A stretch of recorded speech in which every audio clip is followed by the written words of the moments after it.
maloko kita. Siguro maloko kita, no? Pangalawa, maloko ulit kita. Pangatlo, maloko ulit kita. Sige, paabutin mo ng 10 or kahit kailan.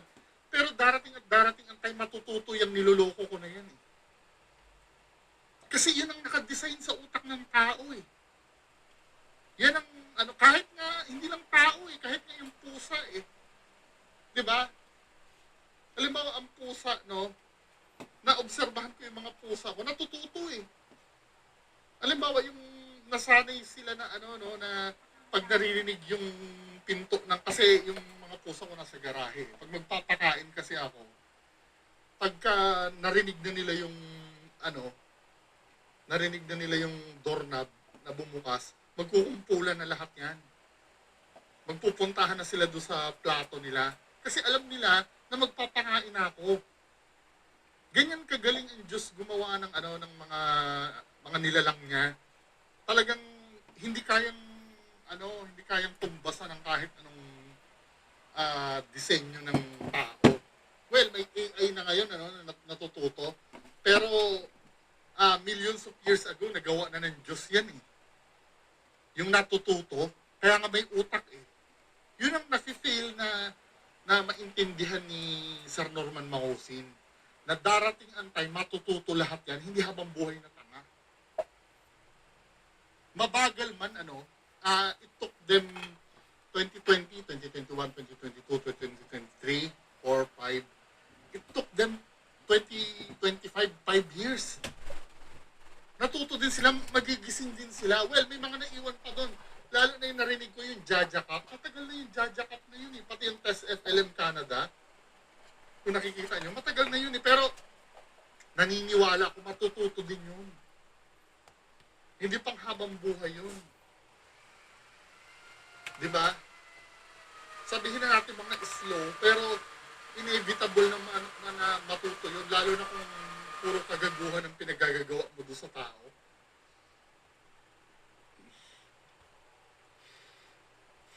Itong daddy at mami niya, sila ang punong-puno ng utang.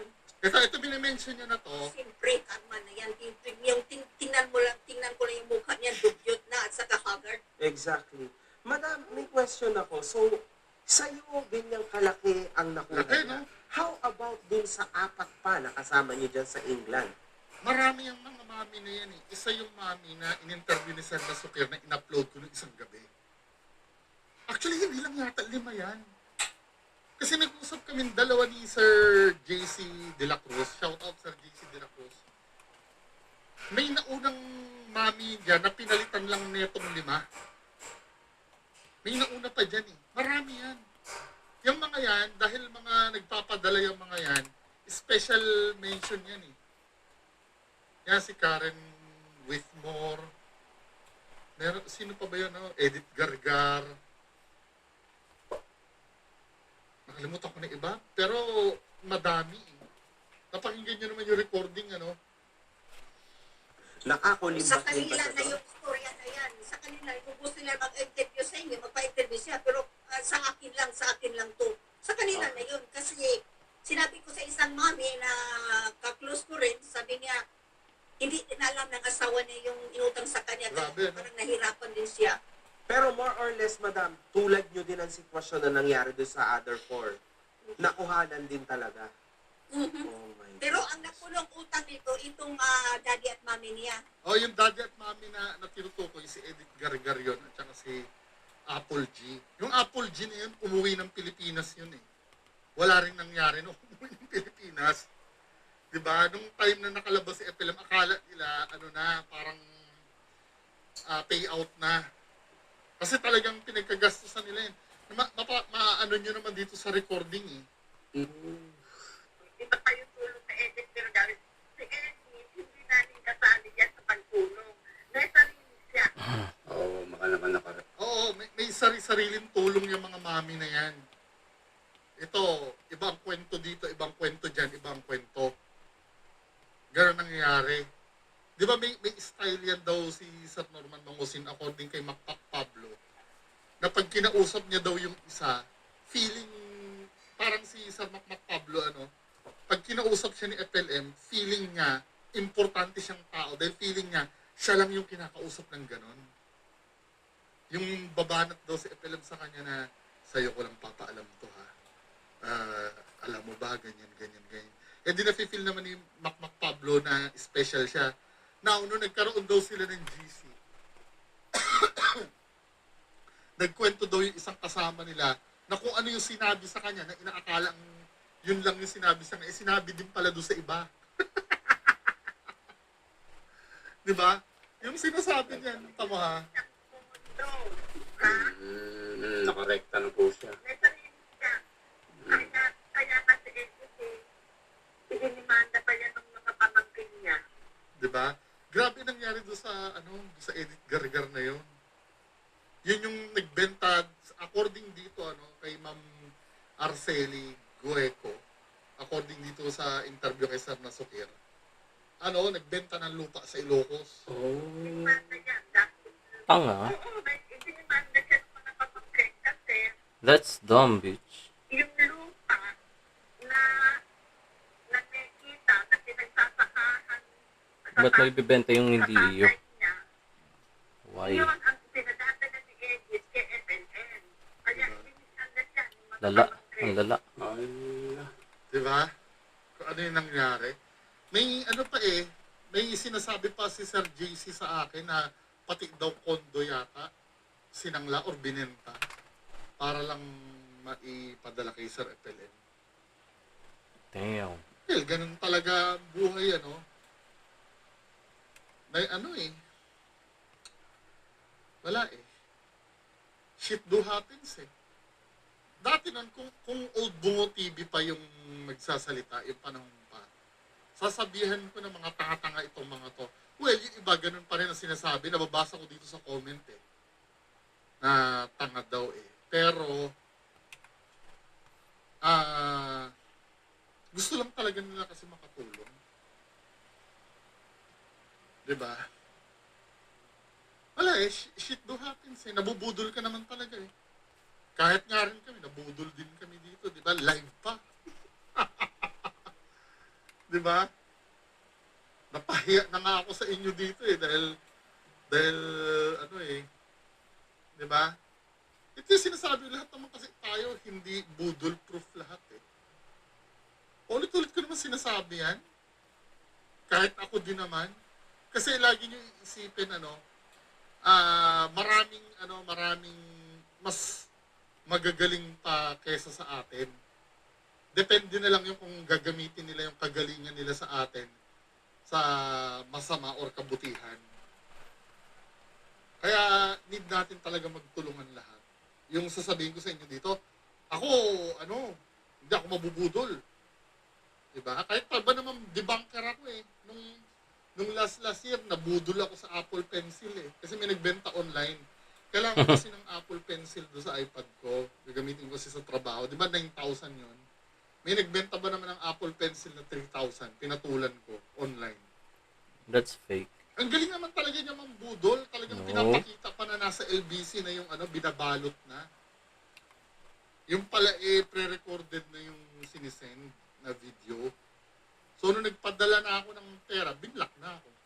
3,000 din yun, ha? Hindi ako nakatulog doon. Hindi ako nakamove on doon. Halos 3 buwan yata hindi nakamove on. Of course. Sayang yung pera, di ba? 3,000 din yun. Eh, makakabili na ako ng, I think, 3 sakong bigas sa dali nun. Di ba?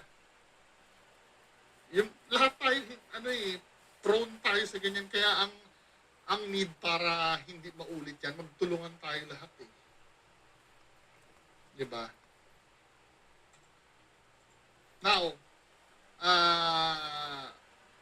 proceed tayo sa ibang timestamp. Ano pa ito? Talagang he used us, no? Yung ginagamit lang niya kami kasi yung ang mga kalooban namin, weak kami. Hindi kami, yung mapagbigay kami kahit wala kami mapagbigay. Dahil alam ko naman kung ano ang hirap ng mga Pilipino sa... Ito yung matagal kong sinasabi. That's your weakness. Diba? Itong mga OFW kasi na to, mabubuti ang puso kasi nito. Ito yung ine-exploit. Kadalasan, siguro ito si Ma'am Karen Whitmore, siguro mahirap ang buhay nila sa Pilipinas dati. Kaya pag may nakikita yan na tumutulong sa mga mahirap, katulad ni Sir Norman Mangusin, nakikita niya yung sarili niya doon. Ngayon na medyo maganda-ganda na yung trabaho niya sa I think England ba yon o UK, 'di ba? Siguro wala na rin siyang ibang pagkakagastusan. Yun ang nakita niyang parang pwede niyang maging libangan. Yung pagtulong na yun. Dahil alam niya yung hirap ng mga tao dito eh. Nanggaling siya dito eh. Kaya lang, ang masakit nun, napunta sila sa maling tao. 'Di ba? Atin kung pwede pa lang, nako, ako pa, talagang kung maroon ako ikatulong, tutulong talaga ako. Kadalasan yung mga nabiktima na yung mga mambabae talaga yan. Kahit ba naman minumura kami nung araw ng mga yan eh. Alam ko din naman nung time na yun na mababait din itong mga to. Kasi nga, ang dahilan kung bakit sila napalapit kay Sir Norman Mangusin ay dahil para makatulong. Nagtataka nga rin ako dito sa part na to eh, kung titingnan nyo, no? Ito yung video. Pakinggan natin to. FLM, tunay na may malasakit sa OFW. Totoo po yun. Alam niyo po ba, marami pong OFW na tumulong sa akin nung ako'y nakakulong. At ako po'y nangangako na kung sakali pong matatapos yung huling kaso ko, at makaka-recover ako, makakabenta ako ng property ko, lahat po sila, tutulungan ko pabalik. Opo. Ito ano, sinasabi niya dito kung makakabenta daw. So meaning, wala siyang pera ngayon. Pero may pang-humanitarian siya na 40 million nung ngayong January 31 at February 1.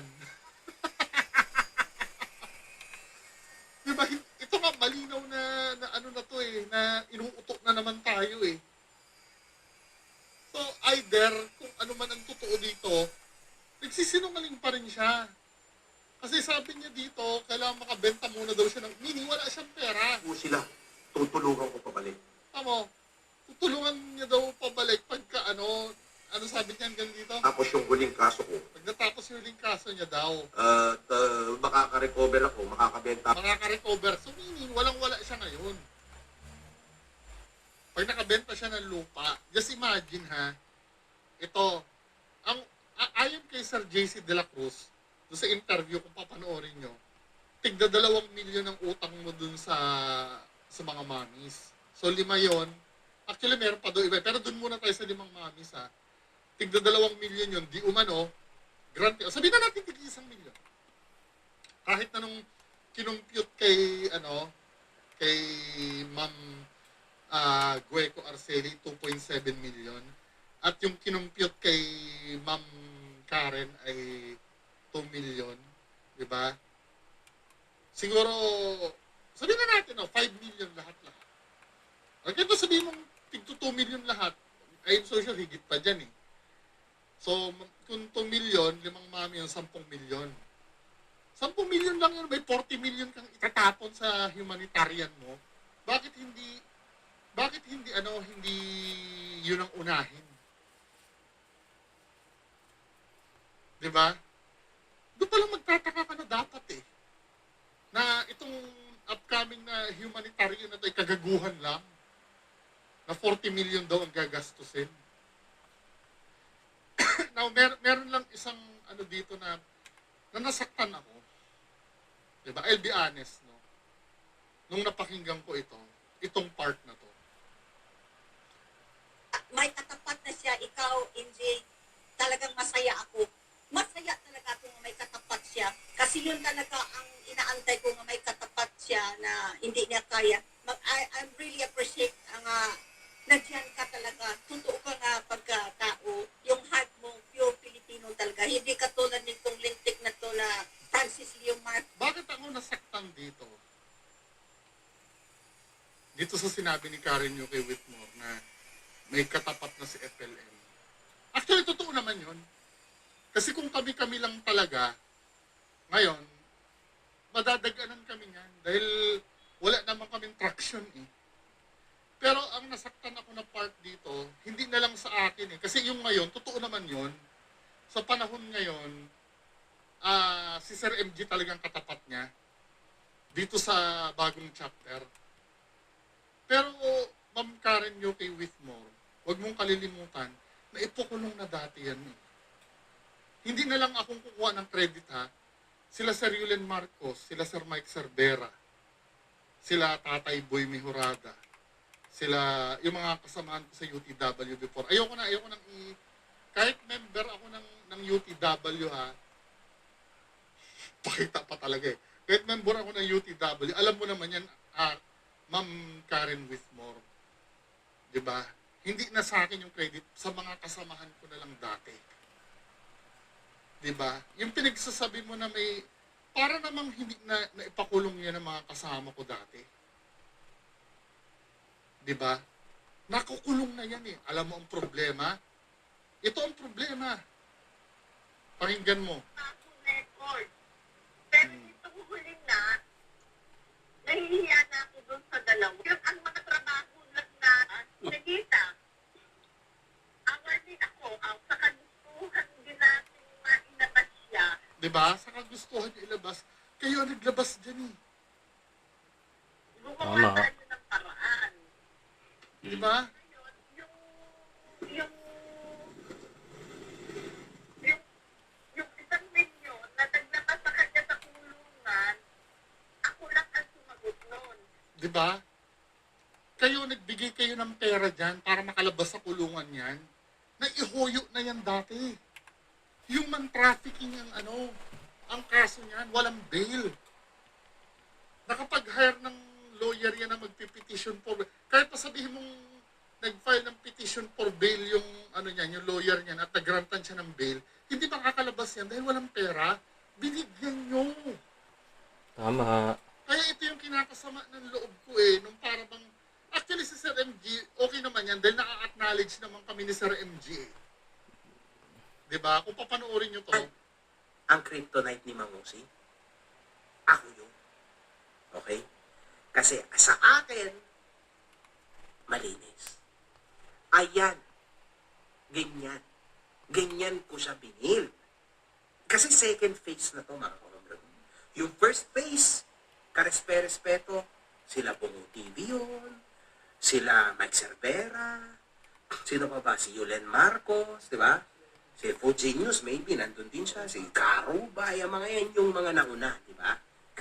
Respetable, ginawa nila yung dapat nilang gawin. Kung sino-sino pa, hindi lang yan. Di ba? Yan yung first phase. But then, tinalikuran na nila to. Napakulong naman at o napakulong yun dati. Huwag na ako isama doon ha. Huwag na ako isama doon. Yung mga kasamahan ko na lang, especially kay Boss Mike Cervera. Diba? Kaya lang medyo nasasaktan lang ako dito kay Ma'am Karen Yoke Whitmore. Parang tila hindi mo na yata sila. Huwag na ako. Hindi mo na na-acknowledge yung mga kasamahan ko dati. Na hinuyo na yan, na kayo lang ang naglabas niyan dahil sa mga pinadala niyong pera. Tama. Tapos sasabihin mo, nakahanap ng katapat kay Sir MG. Bullshit naman yun. Si Sir MG, hindi ko naman masisi yan dahil bago. Ito yung kanyang kinakaharap ngayon eh. Pero yung dati, matagal na tayong nagpapalitan ng araw eh. Ikaw, alam ko, kilala mo ko, Ma'am Karen. Di ba? Kilala mo ko. Niyaya mo pa ako mag-Zoom meeting para nga ako maunawaan ko si Sir FLM, di ba? Naalala mo yun, yung kay Sir Dong Batalan? Medyo lang sa akin to na ginigising na namin kayo dati. Nahuyo na yan. Nakakuha na ng katapat. At nung time na yun, dapat pinakinggan nyo na kami para hindi na nangyari ang pagpapadala nyo ng pera. Pero hindi kayo nakinig sa amin. Tapos yung sasabihin mo, nakahanap ng katapat ngayon lang. Yung ngayon, oo naman, pero dati, matagal na tayo dito eh.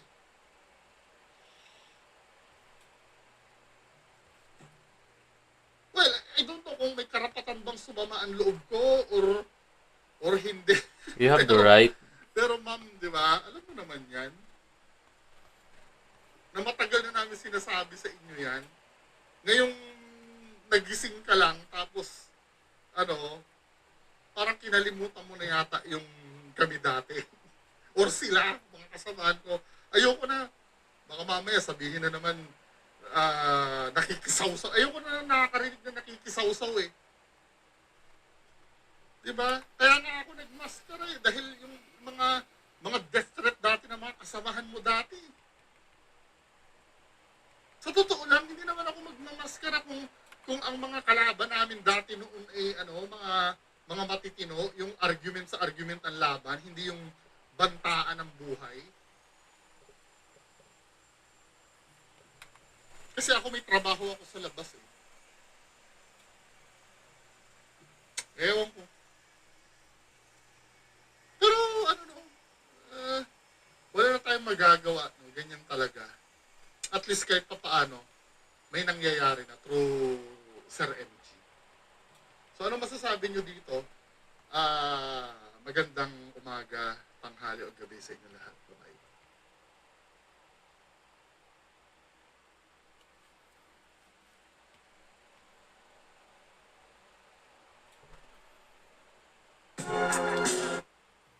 Hello, magandang araw or umaga kung kailan ko ma-upload.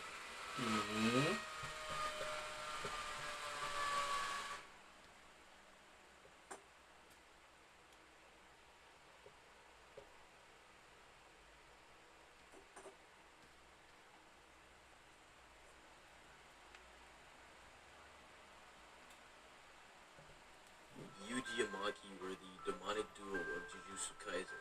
Despite teaming up literally only one time in the entire series, everyone acknowledges that once they did, you were in for a treat. But what if these two were to come to blows? And in today's video, let's talk about exactly that. What's up guys, Gambly here, and in today's video, we'll be going over Yuji versus Maki. Is the fight even fair? Is it close? How does this impact Hikari's legacy? All of these questions will be answered in this video, so stay tuned. If you enjoy videos like these, go ahead and subscribe. You get more videos, we'll both be happy.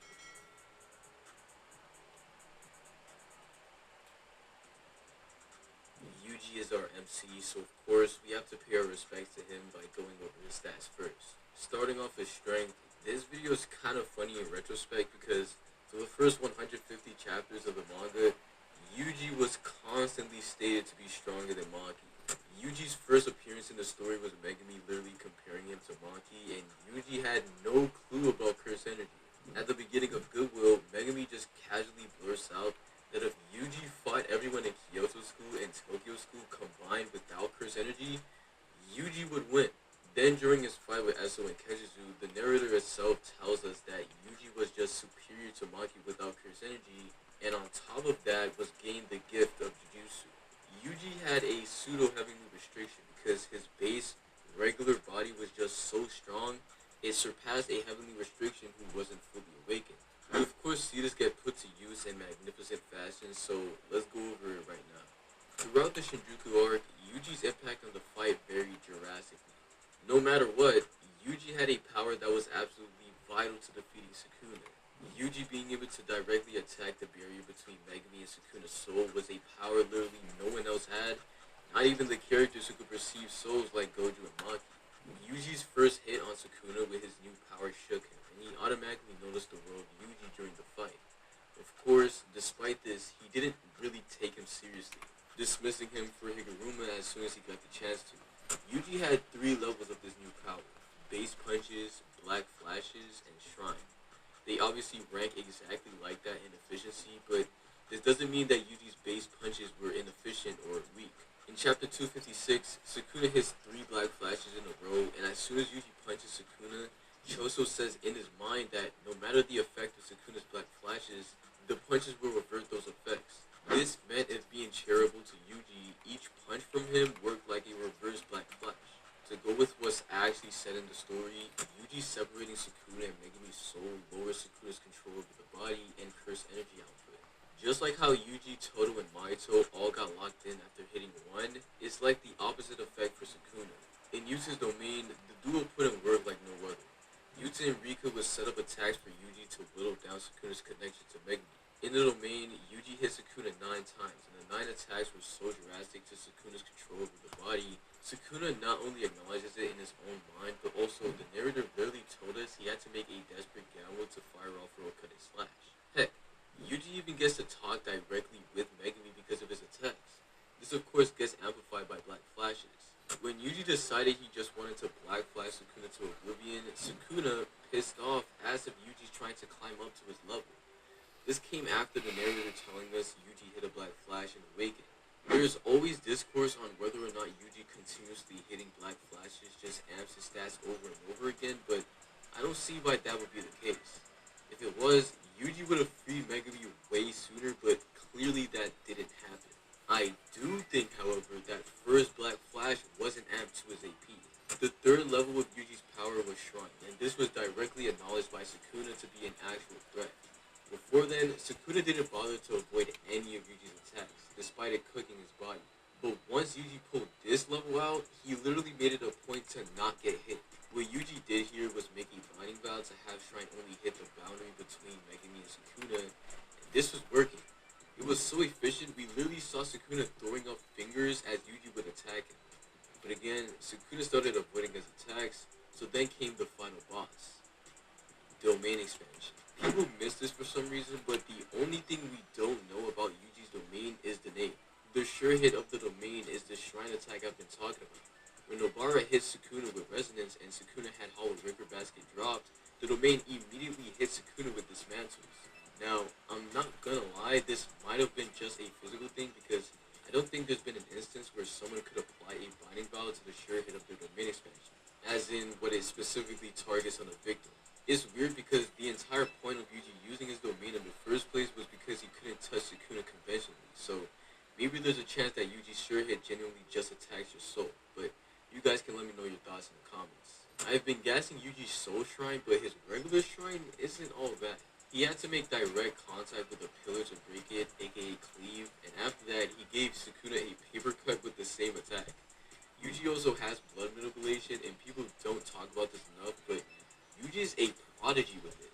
He used Supernova against Sukuna, something that wasn't taught to him, and the AP of it was decent as well. It ripped Sukuna's face open. He also has piercing blood, and that also damaged Sukuna when he used it in his face at point blank range.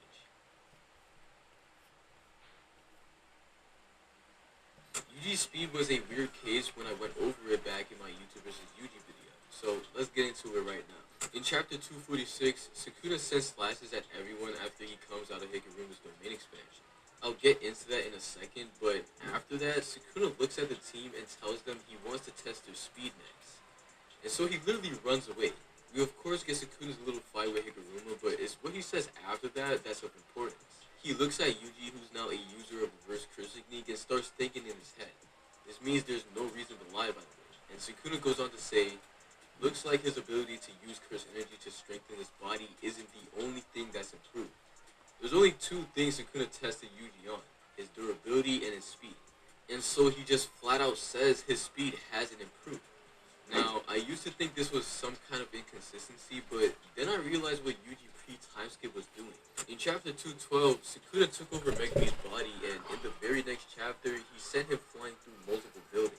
Sukuna then survived an encounter with Jacob's ladder and threw Angel off the building, something that Yuji witnessed with his own eyes.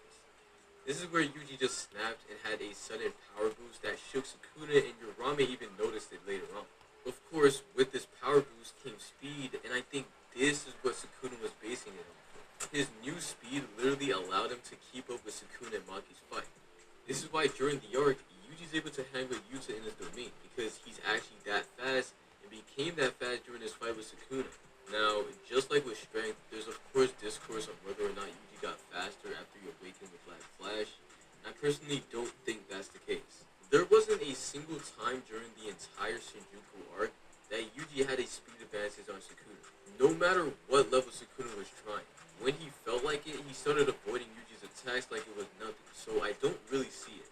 Durability and endurance is something that is just verbatim stated to have improved after the time skip. I of course read it out to you guys already, but let's go over some feats. The entire raid, Sukuna was throwing attack after attack at Yuji. It was stated by Kusakabe that there's 3 attacks that needed to be avoided at all costs. a cleave, a dismantle at point blank range, and a roll cutting slash. Yuji got hit with a cleave in literally the next chapter, and yeah, to be honest, Yuji got cooked. This isn't an anti-feat because cleave is literally durability adjustment. It's actually kind of a feat because Yuji had the endurance to take the attack and heal up with RCT. I just want to point this out, but this is indirectly confirmation that Hikari can survive Sukuna's domain expansion. But if I speak, I'm in big trouble. You know what? In fact, we actually see it firsthand. Yuji's simple domain gets deleted by Sukuna's domain that was stated to not have lost any output or range, and Yuji directly survives the onslaught with just RCT and endurance. His leg got cut off, but he fixed it with love manipulation and reverse cursing. In Yuji's domain, we get a measuring stick for Yuji's durability, as Sukuna compares it directly to Ryu Ishiguri. And a measuring stick for Yuji's endurance is just the entire series glazing him on his pain tolerance. If it's just pain, Yuji Ishiguri won't stop. By the end of the fight, he's literally said to have reached his limit after popping his domain expansion, but he's still able to fight head-on with Sukuna, landing diversion fist and hitting a black flash. Finally is hacks, and I've basically gone over everything while talking about the other stats. Yuji has reverse curse technique and is boosted by his use of blood manipulation. We saw in Sukuna's domain his ability to reattach his limbs that are severed with blood, then healing it back into place. He also has Shrine, both cleave and dismantle, of course. I've seen recent discourse about Yuji's potential to use Divine Flame, but let's be real, it'd probably be like using a lighter. Yuji's most dangerous ability, however, is his soul attacks. No, his attacks aren't limited to just weakening barriers between incarnated sorcerers. His ability is actually derived from his counter to Mahito. He can directly attack your soul. He just decided in his fight with Sukuna to attack the barrier to extract him from Megumi. But that's it for Yuji's skill. So let's get into his demonic teammate, Maki Zenin.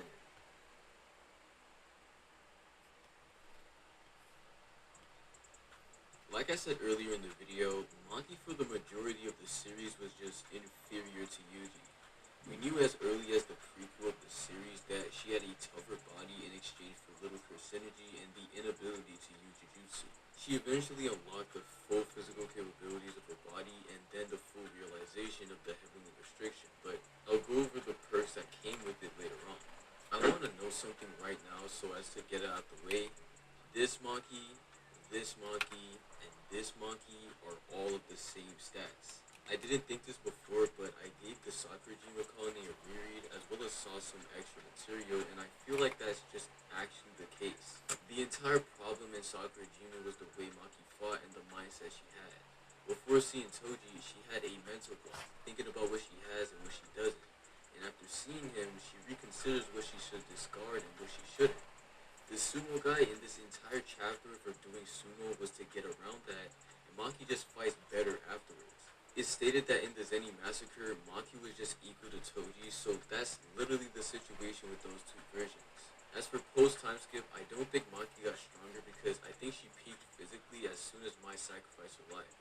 She's fully realized now, Mai's dialogue implied there was a limit, Mei's own dialogue states there's a limit to development, and I think Maki hit that limit. The only thing different between these three Makis is skill and way of fighting, because even if she didn't get stronger after the time skip, I think it's safe to assume that she got more skilled. With all that being said, let's get into our first stat, strength. In the context of this video, it's actually kind of funny that both of the fighters just bypass durability. Maki with the soul split katana is able to literally cut straight to the soul rather than going for conventional durability. But before we get into her feats with that, her actual strength feats definitely need to be talked about. She dominated the entire Zenin clan because back then the weapon she had did not have the durability negation she has now. She sliced through a supreme grade 1 like Ogi and one-shot Naoya with a punch, the strongest in the clan after Naobito's death. In Sakurajima we don't actually see much, and this is especially true in the Shinjuku arc because, of course, she has her durability negation. With it, we see Maki use it against Naoya and literally just straight up one-shot him. Against Sukuna, she gets a sneak attack on him, to which Sukuna just jumps back and literally never gets hit with the katana again outside of sneak attacks. I can't believe this has to be said, but no. Getting hit with the soul split katana isn't the end of the world. Sukuna is able to heal the soul damage he took from the blade by being able to perceive a soul and use reverse curse technique on it. Sukuna does say it's taking longer to heal in comparison to his other wounds, but also the narrator just flat out says he would have healed it easily had he been at full power. Next is speed, and during the Shinjuku arc, things got a little weird, so we'll get into that in a second. During the Zenin massacre, Maki was easily able to adapt to not only projecting sorcery, but also Naoya's stack speed. A detail I recently noticed was the speed cone that Naoya created by going on top speed. The only other time you see a speed cone is Choso's piercing blood, and that's the indication of the speed of sound. So Naoya goes at this speed, turns around still at top speed, and Maki just casually reacts and counters it. This is consistent because when Naoya comes back in his cursed spirit form, blessing her with Mach 3 speed, Maki flat out says Toji would have been able to handle the speedster, but Maki couldn't because of her mental block and fighting style. So once she got over it, the dynamic shifted immediately, with Naoya asking why the heck he can't catch her, that he's supposed to be the one with overwhelming speed. Now, I said her speed was weird because of Shinjuku, and that's because of Sukuna. Sukuna's stats vary so much during this arc. One minute he's fighting Gojo equally, and the other he's taking attacks from Kusakabe. Against Maki, we see probably the most insane variation ever. Sukuna starts off chapter 253 clashing with Maki evenly, then in the span of 2 pages he blisters her into a building before she can even land. And then he goes back to a speed where Maki can push him into a wall in front of his face, and then he blitzes the crap out of her in the next page. It's safe to say that using the Sukuna fight as a measuring stick between the two won't be in play here. Maki's most impressive feat, in my opinion, is dodging roll cut and slash. For some reason, people think this isn't one, but that's a topic for a whole nother video, so just wait on that. Something I have to add is, of course, Toji's feats, because these two are complete equals. Now, the only thing I want to really bring up is the Megumi statement, where he directly compares Toji's speed to Three Finger Sukuna. I don't think it's a valid statement, but it needs to be mentioned for this fight. Durability and endurance is next, and this is quite the odd topic, considering Maki doesn't have any curse energy. Maki and Toji's durability feats are literally just straight body strength. Toji took a weakened red. Of course, he started bleeding, but the attack did no lasting damage to him. As for Maki, we've actually seen the limits for her. Against Naoya, Maki of course gets hit with the Mach 3 ram and is actually taken out of the fight a little bit to recover. She does immediately try to attack Naoya, but she admits that she's gotta have some time. Against Sukuna, she got hit with the Black Flash and ghosted, but came back after a certain amount of time to slice off Sukuna's arm. She then takes another Black Flash as well as some slashes right after and literally never comes back into the fray. So yeah, we can see her limit. As for endurance, we see this showcase when she fought the entire Zenin clan with the lethal wound from Ogi. It was actually mentioned that she was at a disadvantage against Naoya because of said wound. Maki kept fighting.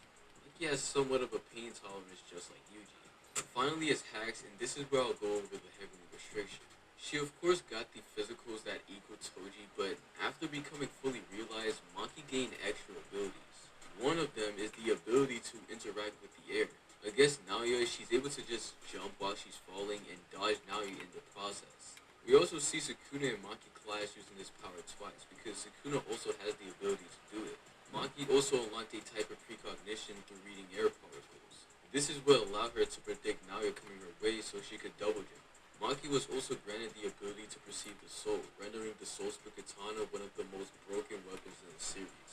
Something the average sorcerer definitely does not want to fight against. And finally, Maki has the ability to heal to a certain extent. When she got rammed by Naoya, she told Kama that she needed some time to heal, and also she most likely did that right after Sukuna's first Black Flash. With that said, we've skilled both fighters, so again, how would these two match up? Let's get into it right now. Yuji and Maki's fight will take place in Shinjuku. No real reason for this. It's 12 a.m. while I'm writing this because I was procrastinating, and it's actually like 1 o'clock right now while I'm recording. Same rules as always. Whoever dies or gets knocked out first loses. So let's go and simulate the fight. Play the Budokai music. The fight starts and both characters know the other character's gimmick. I think this is pretty obvious considering they all discuss plans. With that being said, Yuji doesn't directly have the counter to Soul Split Katana like Sukuna did. I do think that if Yuji saw Sukuna do the chainsaw thing he did against Yuta and Maki, he'd be able to replicate it, but There's just no proof that he saw that. That being said, we've already established that the two are pretty evenly matched when it comes to speed, so both characters can land hits on each other. Maki can land Soul Split Katana on Yuji, damaging his soul, and Yuji can land punches and dismantles on Maki, damaging her soul. It must be noted that the potency of Yuji's shrine will be amped because the target of the dismantles wouldn't be her, but her soul directly. The outcome of this fight comes down to a couple questions. 1. How strong do you think the soul of a heavy registration user is?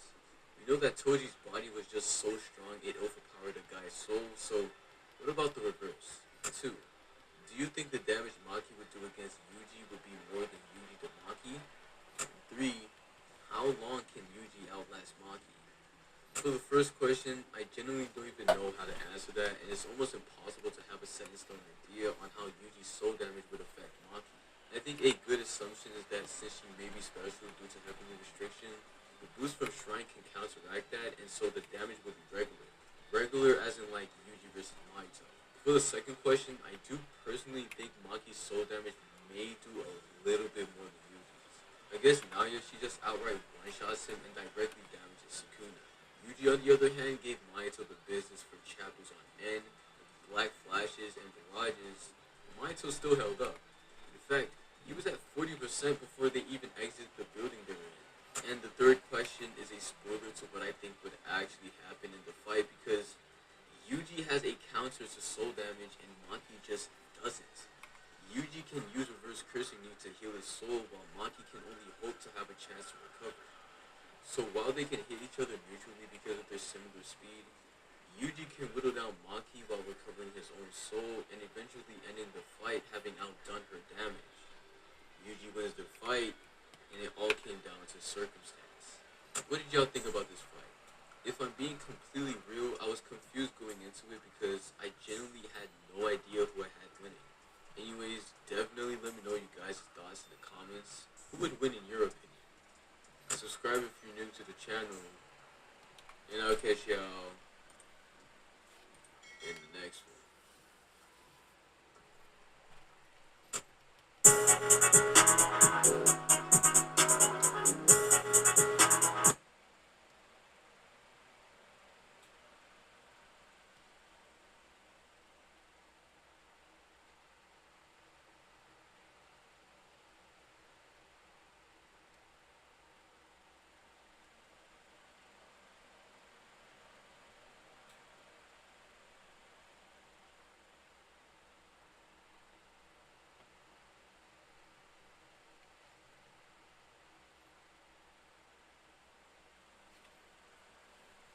Ryoma Sukuna has a pretty deep bag of fights, all things considered.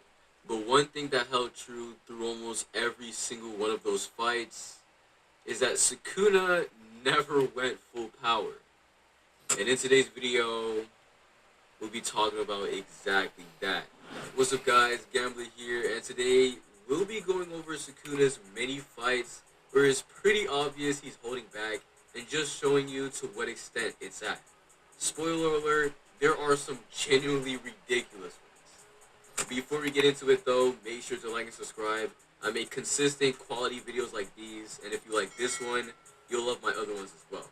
But let's stop yapping and get straight into Sukuna.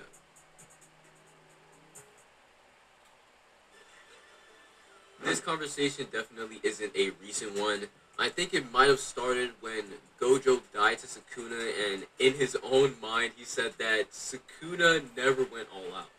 I think most people, and especially Gojo fans, read that and were like, what the heck is he talking about? Obviously it's been like 2 years since that fight finished, so now there's some copes around it. I wouldn't really call it cope, but there's some explanations that fans came up with. But what really put prominence into this conversation is chapter 252, when Sukuna started fighting Maki. Now before we get into the most iconic quote about this conversation, I have to note that this quote was placed in this specific fight for a reason, and again, we'll get into that later. But as Sukuna is fighting Maki, Yorame and Hikari start talking. Hikari says that Sukuna's presence is easy to read and that he's not really trying to hide it, but most importantly, his cursed energy is taking a real nosedive. It's actually funny that Hikari said this because Sukuna's cursed energy is literally at Yuta's level, so he might be talking about that, but it's probably more what Yorame says right after this. You know not the caprices of Sukuna. If his interest in his opponent is tenuous, so too will be the way of his curse energy. To think you could not present us with anyone greater than Gojo Satoru, you should be ashamed. Even bearing in mind the effects of his first battle, it's clear Sukuna has yet to go all out. Why is Yorame acting like Gojo's like not a one in a century sorcerer? Not even a century. One in a millennia. Before Gojo was Sukuna, and that was 1,000 years ago, bro. Like, let's chill out, man. But anyways, yeah, Yorame says that when Sukuna fights, his interest is what sways his curse energy.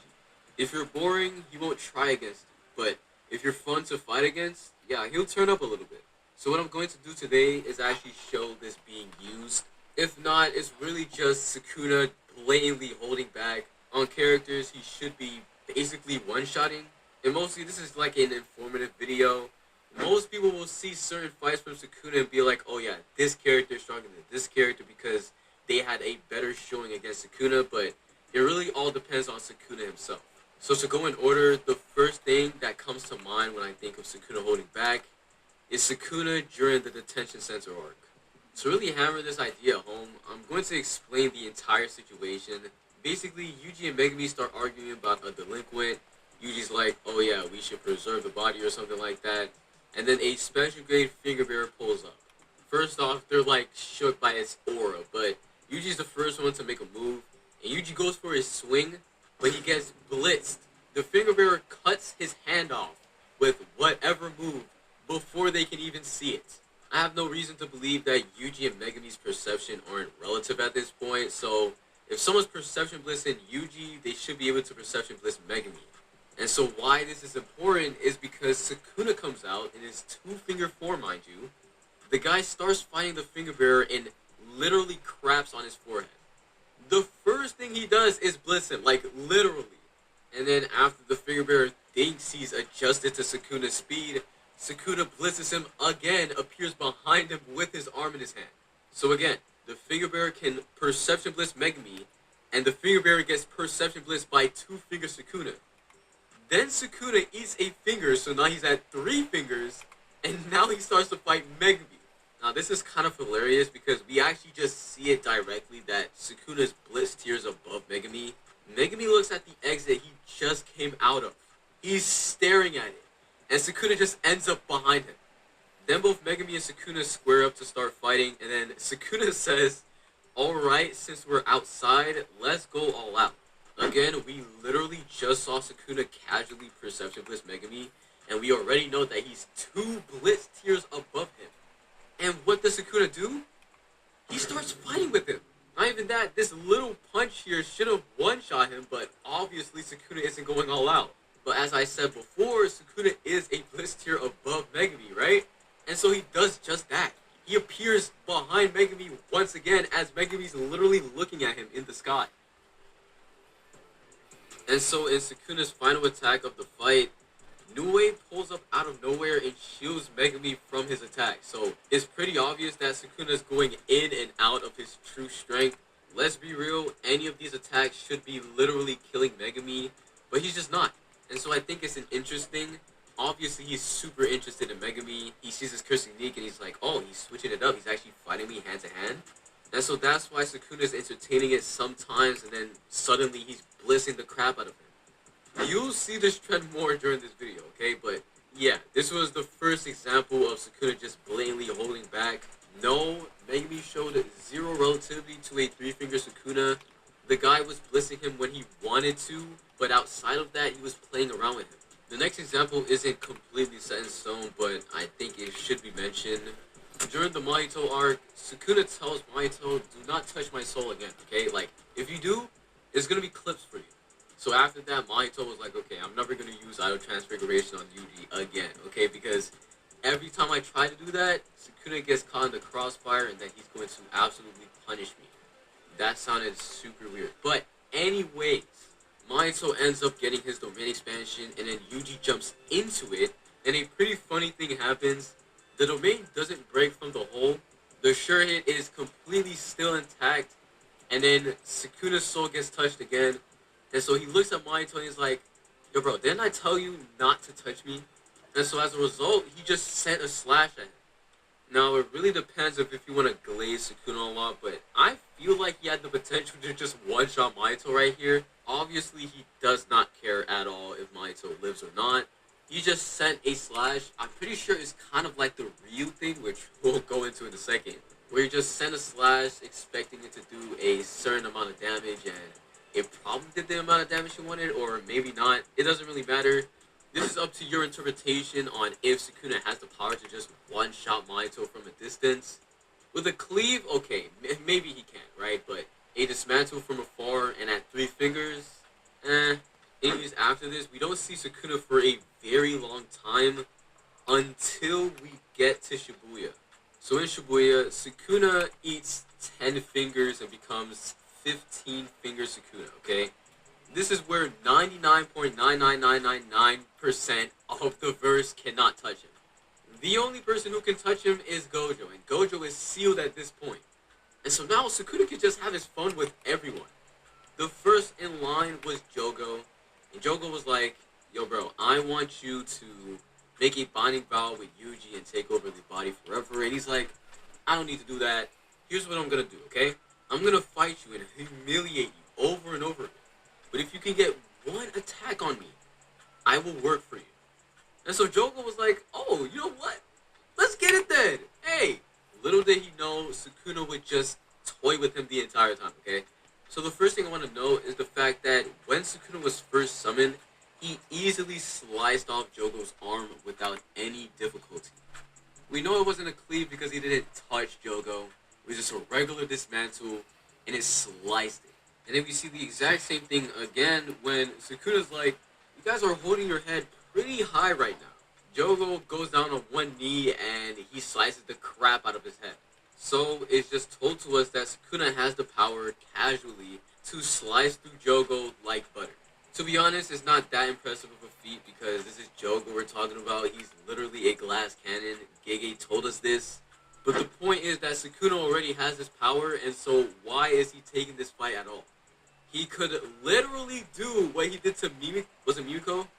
He could literally do what he did to Mimiko to Jogo right now if he wanted to. But no, he goes on to fight Jogo for like a chapter straight. Now it's kind of hilarious because it's not the same as the Megami one. He doesn't just start fighting hand to hand with Jogo. He lets Jogo try to get some attacks off, but he suddenly just blitzes him. Like, this specific scene kills me. Jogo's trying to shoot a blast at Sukuna. The next panel we see, his arms are gone, and then he's behind him, and he's like, huh? And then in the next page, after he sledgehammers him, he catches up to his body that was in motion and slams him into the building. Come on, you can still do it. I'll keep you company until I get bored. Sukuna wasn't shy from using this dialect before this, but it's just more proof of what I was talking about. The guy is just holding back and not holding back whenever he wants to, depending on his interest in the opponent. Against Jogo, he's trying to find out how far he'll go. He'll see what lengths he'll go to actually land a hit. And so that's why he fights with him for so long. Again, he could have just done the Mimiko thing to him immediately. The next scene of the fight is just so hilarious because it shows both the slowness of Jogo's attack, but also the speed of Sukuna. Sukuna tells Panda, Kusakabe, and those two other, I don't know these guys' names, but he tells them, do not move until I tell you, and if you fail to do that, I will just kill you. Jogo's meteor is approaching, and then Sukuna finally lets them go, and guess what? Kusakabe gets hit, Panda gets hit, and those other two people, they literally die to it. But Sukuna, the one who signaled for them to leave, and we literally see them leave the panel as he signals it, he still comes out of it unscathed. And so that's when he's like, yo bro, why don't you use their domain? Like, a domain would be a guaranteed hit. Why don't you use that to get the hit on me? So Jogo's like, yeah, I'd lose instantly. He's like, huh, spoken like a true loser. I literally just noticed Sukuna was calling Gojo before his fight with him. That's crazy. But then Sukuna's like, okay, let's wrap this up. Things are getting a little bit interesting, so I'm gonna fight you with my specialty. And he uses Fuga. Obviously, we know what happens here. I don't really have to explain it. Jogo gets one shot by it. But that's just another fight on the board where Sukuna just holds back relentlessly. The next fight that Sukuna had is probably the first fight where someone casual will read it and be like, oh yeah, this opponent is super strong because they held their own against Sukuna. Especially in the anime, oh my gosh, you guys know what I'm talking about. Sukuna versus Mahoraga. I'm not even gonna lie, I don't know why, but it feels like I've been going over Sukuna versus Mahoraga a lot lately. I'm pretty sure it was once, and it was for my Mahoraga video that I dropped last week, but I don't know, maybe it's just getting into my head. But I'm not gonna spend too much time on this fight. The anime, okay, maybe I have to explain a little bit on that, but Sukuna starts off the fight and he says, let's start with a little taste, shall we? That's just confirmation that Sukuna's not going to take the fight seriously at all. He wants to see what Mahoraga can do. Funnily enough, it's the exact same reason why Jogo doesn't get Mimiko treatment or Megami. In the manga, I feel like it's pretty clear-cut that Sukuna and Mahoraga aren't even in the same tier. Every time Mahoraga tries to attack Sukuna, Sukuna blocks it before he even swings. I'm not even joking, throughout this entire fight, Mahoraga can go for 2 attacks on Sukuna. Sukuna lets it happen, but both times, Sukuna blocks before he even swings. Actually, I'm capping. There was 3 attacks he shot. The 3rd attack was easily dodged. But anyways, the first thing that Sukuna does to Mahoraga is shoot a couple dismantles to see what he can do. Again, he's trying to get a taste of what's going on. And so even though Sukuna can give him the Mimiko treatment, he gives Mahoraga a little bit of slashes, and then Mahoraga adapts. Sukuna later in the fight sends another slash at Mahoraga, and it goes straight through him and the building behind him. But again, Mahoraga adapts. And then Sukuna's like, okay, I see your ability.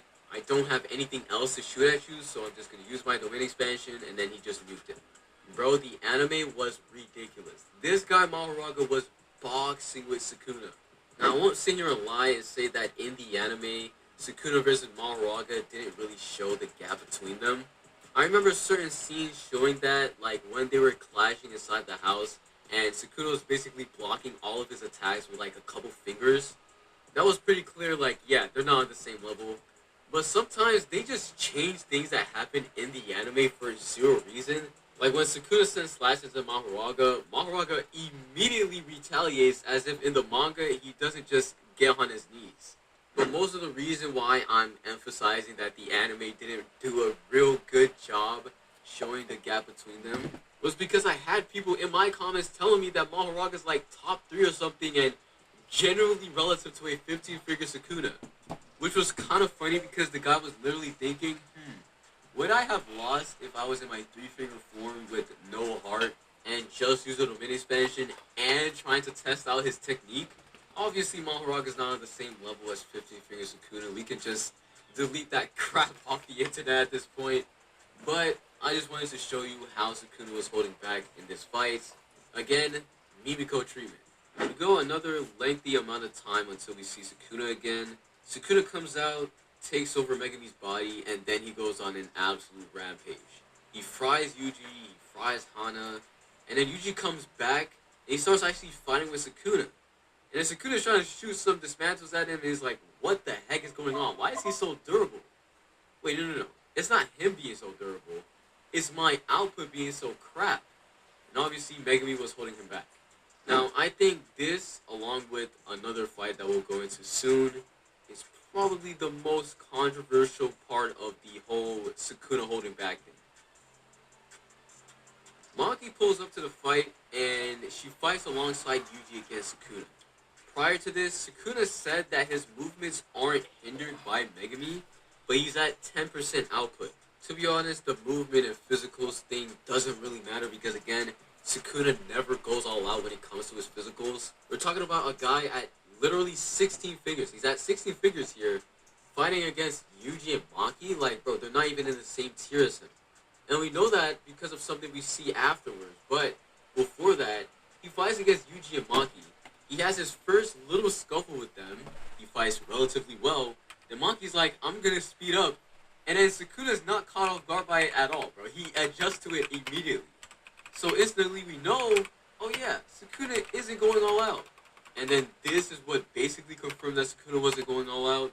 Yorame pulls up, charges up Frost Calm, blows on the air, Maki with precognition stares at her, and then Yuji staring at her. And mind you, all three, Yuji, Maki, and Sukuna are in the trajectory of Frostcom. But guess who's out of the way? You guessed it, Sukuna. People say the reason why Yuji and Maki were unable to get out of the way is because it was an AoE. But again, if you're fast enough, you can just get out of it. We saw this earlier with Jogo. Guys, do you see how big this meteor is? Panda, Kusakabe, and those other two nameless bums literally left after Sukuna. They couldn't dodge it, but Sukuna was fast enough to get out of the range and on top of it. In JJK, if you can't get out of an AoE, it's a skill issue, bro. You're not fast enough. And so Sukuna, who was literally going relative with both Maki and Yuji throughout this fight, Maki, he literally had an entire sequence with her. He suddenly shows superior speed when it comes down to it. It's as simple as that. Right after this fight, Sukuna takes a bath and he comes to Sendai Colony where Ryu Ishigori is. The guy pulls off on Sukuna and Sukuna's like, "You're not gonna get out the way, bro?" And so he sends a dismantle at him. Ryu steps back and then Sukuna's like, "Oh, my fault, big bro. I was trying to slice you in 3, but clearly you're not in 3. Now, Sukuna probably isn't all that interested in Ryu, to be honest, right? He just wants to go to Yorozu and kill her. So he decides, yeah, I'm not going to play around with you, and he blisters and one-shots him. Again, 16-finger Sukuna is not on the same level as the heavy hitters. We already knew that. This is the same Ryu who was going band for band with Yuta, okay? But yeah, I think it was pretty self-explanatory that this is another example of Sukuna holding back whenever he feels like it. He sent a casual slash, expecting it to one-shot him. It didn't, so he was like, okay, bro, let me just cleave, and then he's dead. Sukuna has a fight with Yorozu. In this fight, there's some pretty funny implications that people really don't talk about. First off, even before the fight happened, Kenjaku was like, it was always one-sided between the two of you. That implies that they've met multiple times in the past. And then we see Yorozu's plan during this fight. She's literally trying to kill Sukuna, and she's probably been trying to do that over and over again in the past. I mean, there's no real reason for her to be doing that now. And so when we see the backstory where Yorozu gets slashed by Sukuna, we're like, yo, Yorozu survived this, and then she continued bothering Sukuna, and he never actually killed her. Clearly that's what happened, because if she died before Kenjaku pulled up and turned her into an incarnated sorcerer, she wouldn't be here, okay? And so this is like one of the biggest examples of Sukuna just holding back for no reason. I guess maybe Yorozu was kind of interesting, but at the end of the day, Sukuna even says it. He's like, you're a one-trick pony. You either do bug armor or liquid metal. Maybe she was doing something before in the Heian era, but I'm really doubting that. And it's kind of funny that Sukuna fights against her without using Shrine at all. And then we see feats of Yorozu outpacing him and hitting him when he's trying to defend himself. And we're like, maybe Yorozu is really her, but you never know with Sukuna. This entire time, he could have one-shot Yorozu whenever he wanted to, especially back in the Heian era, but we will never know for real, okay? Sukuna is very weird. After killing Yorozu, we get into the best fight in the entire series, Gojo versus Sukuna, and this, without a doubt, is the most controversial fight in the entire series, like, by far. And there's many reasons for that, but I think a big one is the fact that Gojo says that Sukuna wasn't giving it his all. Now, I briefly mentioned the explanations fans came up with, and to be honest, I haven't actually taken the time to think about it myself. The common explanation people talk about is the fact that Sukuna didn't use Fuga or his true body, and the reason why he didn't use those is because he had Infinity up. I don't know, it's just super weird for Gojo to be bringing up these techniques. Like, would Gojo bring up random things he cannot use against him that would be completely useless to the fight to prove that Sukuna wasn't going all out? I think the true body interpretation definitely is more plausible than the Fuga thing. I don't know, maybe it's just me, but I just don't see how it would make sense for him to bring up something completely useless to the fight. Well, I mean it in the context of it not working because of Infinity. I think it could have worked if he used it during his domain expansion, but he never actually got the time to. Every time he used the domain expansion, he didn't have it up long enough or large enough for him to just shoot a Fuga at Gojo while he's standing there or trying to get away. In chapter 234, Hikari, Yuji, Kashima, bro, it's a whole bunch of people talking about how they want to jump into the fight. And then Kusakabe's like, yo, bro, don't do that. Sukuna's gonna fry all of you. And then I'm pretty sure Hikari at the end, he's like, oh, okay. So you're saying that he has a killer move in weight, right? The killer move was probably Fuga. And to be fair, even though Kusakabe kept thinking about Fuga and how it one-shot Jogo, no one knew that he could just use it on his domain expansion. So if it's in that context, sure. But again, he literally couldn't use it against Gojo. Gojo was just strong enough that he couldn't use Fuga. That's the entire point. The narrator literally says it, I'm pretty sure. I don't know, it's all controversial, and again, I can't come to a conclusion at the moment. You're gonna have to ask me another day. But Gojo does say that he held back.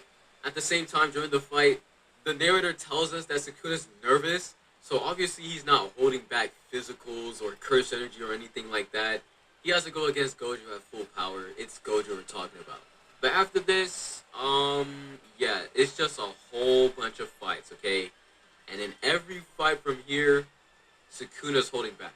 He fights against Kashimo, and people can argue about whether or not Sukuna was holding back here, but he ends the fight shooting a dismantle at Kashimo, and he just literally dies. Mind you, before this, Sukuna had him in his grasp. He could have just cleaved him and one-shotted him, like that. So even if you want to say that Kashimo can keep up in true form, which is probably just not true, it is a fact that Sukuna could have ended him way earlier, and he just chose not to. But from here, there's no arguing it. Sukuna genuinely does not go all out. First off, I'd like to remind you that, again, this Sukuna should be way out of everyone's league. It doesn't matter that he just fought against Gojo. He's at half of his curse energy. It doesn't matter. The guy should be at least a bliss tier above everyone. And we know this because when everyone comes down, Choso instantly gets perception bliss and one shot. Funnily enough, it's shown to us and stated multiple times that Choso is like that lower tier just below the heavy hitters where he can fight alongside them. So instantly we know that Sukuna can just do this to everyone there, but he chooses not to. He can bliss and one-shot Kusakabe, he gets ignored. He can bliss and one-shot Ino, he kicks him and then runs away. And then Higuruma, oh my goodness. I was talking to you guys about people saying that Mahoraga is super strong and relative to 15 Finger Sukuna. You guys should see what people say about Higuruma because of this fight. Again, Choso got bliss in one shot. There's no reason for Higuruma to be a bliss tier above Choso. If Choso's getting perception bliss, Higuruma can get perception bliss. But he doesn't. Because Sukuna is trying to toy around with him. He's trying to see the potential. He uses domain amplification and he's like, yo bro, you're kind of cracked. He tells him to use reverse curse technique and he does. And then after that, his fun is over. He's like, you're okay. Then one-shots him. Damn, I totally forgot this, but Higuruma told us this afterwards. He told us that Sukuna was playing around and he could have one-shot him whenever he wanted to. And funnily enough, he was playing around so much that Higuruma didn't die. Yuta pulls up, and this is an example of Sukuna holding... Higuruma didn't die. Yuta pulls up, and this is an example of Sukuna holding back way too much, leading to him being pushed to desperate measures. First off, like Higuruma, Sukuna isn't even the same speed tier as Yuta. We get proof of this in the fight after this that I want to go over, but in this fight, we just know that, but he entertains them. He entertains both Yuta and Yuji. He's trying to find out their durability max, and then Yuta starts putting in absolute pain, bro, okay? Yuji's nerfing him slowly. Then he's getting his ass beat, so he's like, okay, I gotta shoot a Rokan slash.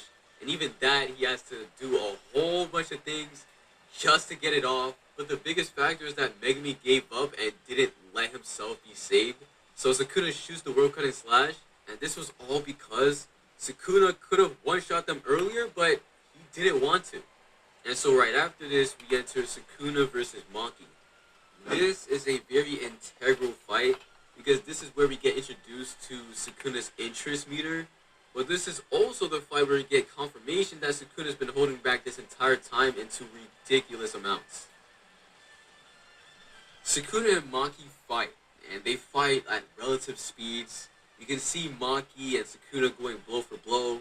In the next chapter, Sukuna's sending her flying, but they're clashing, but there's little glimpses of Sukuna blissing the crap out of her. Like when he sends her flying into a building and ends up behind her before she gets there. I don't even know how he did that. He had to go through the left and get. Yeah, it's so weird. But anyways, he continues fighting against Maki, and Maki's actually holding her own. And then Sukuna's like, "Damn, this fight is fun." He grabs his nuts and disappears from Maki's sight.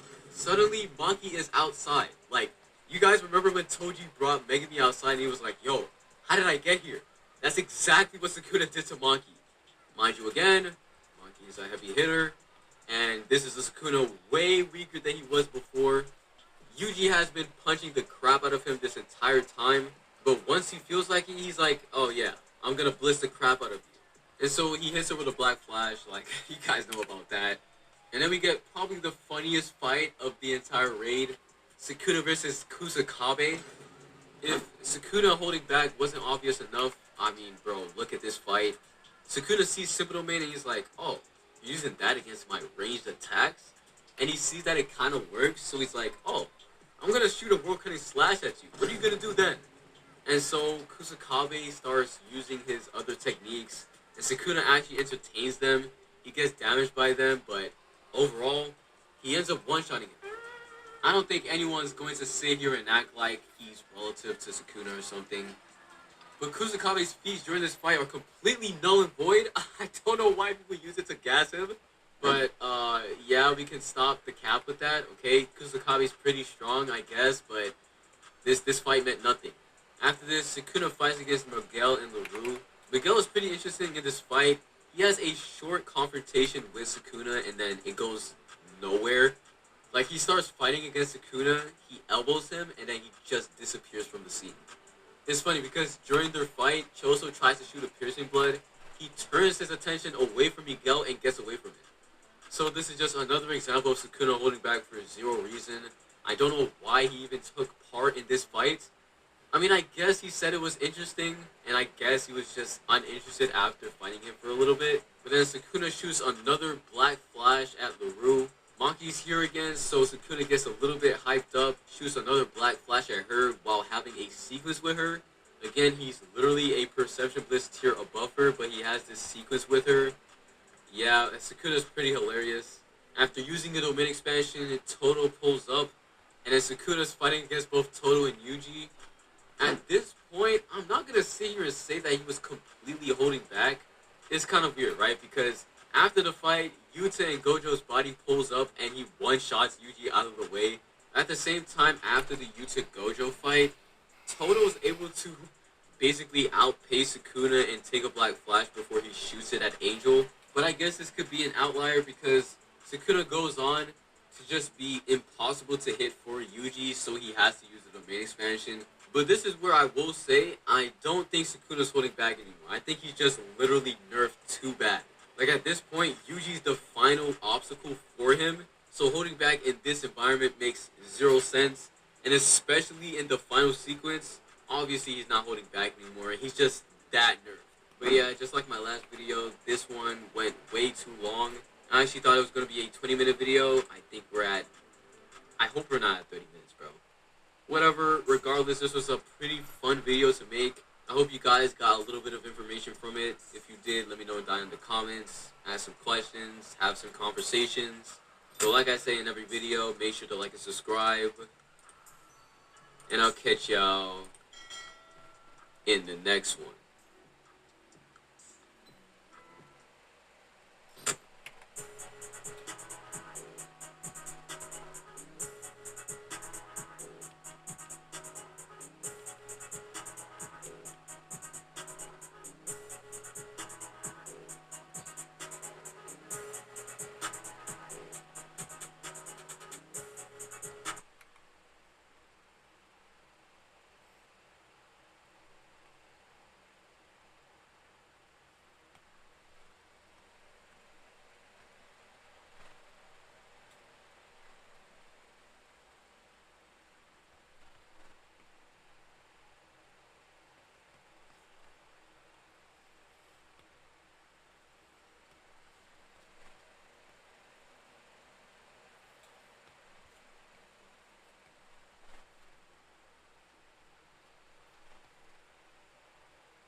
Aoi Todo is the only character in Jujutsu Kaisen that has 0 haters. You will see no slander, no fraud allegations, no hate. Literally nothing negative about this guy. And in today's video, we'll be talking about exactly that. What's up guys, Gambly here, and today we're going to be yapping all about Todo. This guy has always been in my top 10 favorite characters for as far as I can remember, and he's probably in almost everyone else's at least top 20. Before we get into it, make sure to like and subscribe. We're grinding our way to 100,000 subscribers, so I really appreciate it. But without any further delay, let's get into the story of Todo.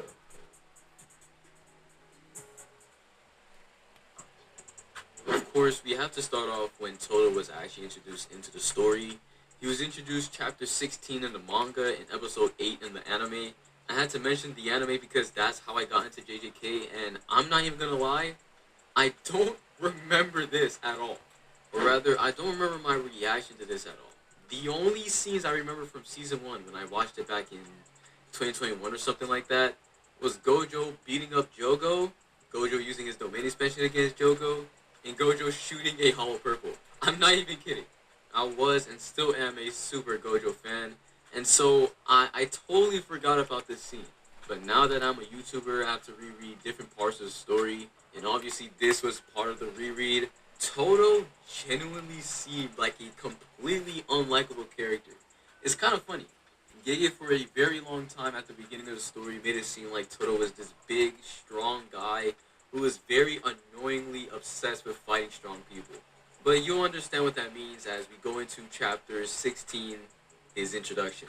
Right off the bat, the manga panel that literally has Todo and Mai right next to him, it literally says that those guys love to talk trash. So, again, Gege was setting the precedent. This guy, he talks trash. Then we see as Mai starts tormenting Nobara and Megumi about Yuji dying, Todo doesn't even care about any of this. He's like, I just want to know if they're a worthy replacement for Okotsu. The guy then goes on to rip off his shirt. Just look at this freaking manga panel. Then he says, what's your type in girls? Megumi then goes on to give this very boring answer in Todo's terms. And he starts crying. He literally starts crying. Instantly, Todo goes in for an attack, and Megumi's actually able to block it. I knew it as soon as I saw you. This guy is definitely boring. But it's not good to judge a book by its cover, right? That's why I asked you anyways. But you trampled all over my kindness as he's wiping his tears away. Look, it's funny upon reread, right? And obviously I'm way older than before. But bro, like, I can imagine I was definitely annoyed when I first watched this. Because this is genuinely so unserious. And Megumi even says the same thing. He's like, is the inside of your head also a pineapple? But then Megumi remembers his name, Aoi Todo. And then he remembered a rumor that went around that Todo fought 6 cursed spirits, 5 grade 1s, and 1 special grade, and he beat them all without using his curse technique. But only the last part was a rumor. Todo said that he uses his curse technique against the special grade. To be honest, the power scaling of this fight doesn't really matter. It's what's going on inside of it. Todo then goes on to just blitz the crap out of Megumi, showing that he was going easy on him earlier when he was able to block his attack. And then he picks him up. And, bro, this was a crazy attack. I don't even remember what you call this, but he picked him up. Then he slammed him backwards. And as he continues to absolutely destroy Megumi, Megumi's like, you know what, F it, bro. We both gonna die. He was about to summon Alright, no. He was not about to summon Mahoraga, obviously. I think he was gonna summon maybe Divine Dog or something. But that's kind of funny to think about. Anyways, in the span of about 3 attacks, Megumi is just like, he's completely out of it, bro. Like, you can see the blood everywhere. Luckily, the fight gets ended because Inumaki uses curse speech on Todo and Panna punches the crap out of him. So Todo ends his introduction with an absolute bang, I'm not even gonna lie. But again, from a first-time reader or watcher's perspective, this guy definitely seemed very annoying. We don't see this guy until chapter 32, the start of the Goodwill event, and man, this guy is ugly. This was definitely because of the old art style. It makes me bleed. This was definitely because of the old art style. it makes me laugh every time, bro. Everyone was ugly in the old art style except for Gojo. What the heck? Oh, and also Utsuhime. Anyways, going back to the topic. In the next chapter, we get this scene that when I reread it after reading all of JJK, I was like, who is this character? Toto is with the rest of the Kyoto school, and they're supposed to be going over plans to go against Tokyo. And Toto gets up, kicks the door cleanly off, and starts telling them that if they try to order him around, he's going to kill them. Chat, where was this character after this scene? Like, he literally disappeared. Well, maybe there's a reason for that. It's something that we'll go into in a second. But, man, this this version of Toto, bro, I'm so happy he's gone. The Goodwill event officially starts, and no one knows where Toto is. The Kyoto side is as confused as we are. Where is Toto? So we go a couple pages, and then this guy emerges from the forest. This absolute beast says, everyone's here? Alright, everyone come at me at once. But before anyone can do that, Yuji grabs his face and knees him. This absolute beast takes the attack and just spits out a little blood. He's like, alright, pretty good speed. And then he charges up his own attack. He then punches Yuji through a grade 3 curse so hard that Yuji says, my arms are still there? I thought they were gone. I just had to add that in because that's kind of crazy to think about, but this isn't a power scaling video. Toto goes on to combo the heck out of Yuji, and very brutally at that. Wow, look at this manga panel, chat. Toto nonchalantly does this to a first year that turns around and he says, well then, where to next? Bro, this is dark. Anyways, this wasn't the end of Yuji, obviously. Yuji gets back up and he's like, bro, why would you pound on my head like that, bro? You could have made me even dumber. Toto then replies saying that Takada, the J-pop idol that he likes, says that dumb guys are perfect. And so after seeing Yuji actually get up after all of those attacks, he pops the magic question. What type of girl do you like? Yuji's obviously confused, as anyone else would be, by being asked that question out of nowhere. And so Yuji's like, okay, I don't know what's going on right now, but I guess I like tall girls with big butts, like Jennifer Lawrence. Alright, I take back what I said earlier. I genuinely remember him saying, like Jennifer Lawrence, back in the day when I first watched this. So apparently that's one more thing I actually remember, and it's because of Toto. So hey, maybe Toto is that guy. But after Yuji gives basically the perfect answer to this question, the answer that literally changed Toto's entire character, we enter this fake flashback that Toto has. At that moment, a memory was born inside of Toto's brain of a past event that never happened. In this little 2-page flashback, we have Toto and Yuji in middle school, and Toto tells Yuji that he's gonna confess his love to Takada, who's also in their middle school for some reason. Yuji's like, chill out, bro. I don't want to pick up the pieces after you get rejected. And Toto's like, you don't think I have a chance? And Yuji's like, what makes you think you have a chance? And Toto said, what idiot admits defeat before trying? And he said that Helen Keller said that to Anne Sullivan. Wow, I butchered that name, but also this is like super unserious. And so Takada rejects him even in his fake past. And Toto, look at this manga panel, bro. So Yuji, of course, picks up the pieces like he said he didn't want to at the beginning of the flashback. And then we come back to the present. Toto is crying and he's literally yapping. No one's ever beat us in our hometown, huh? It seems that we're best friends. And Yuji's like, we just met. This was the start of the Toto redemption. Because, again, before this guy was a barbaric, strong, annoying fellow, bro. But after this, everything that came was just greatness. Right after this happens, the Kyoto school students pull up to try and execute Yuji, and Yuji holds his own. But before they can even get closer, Toto teleports everyone around and stops their plans. No one's gonna touch his best friend.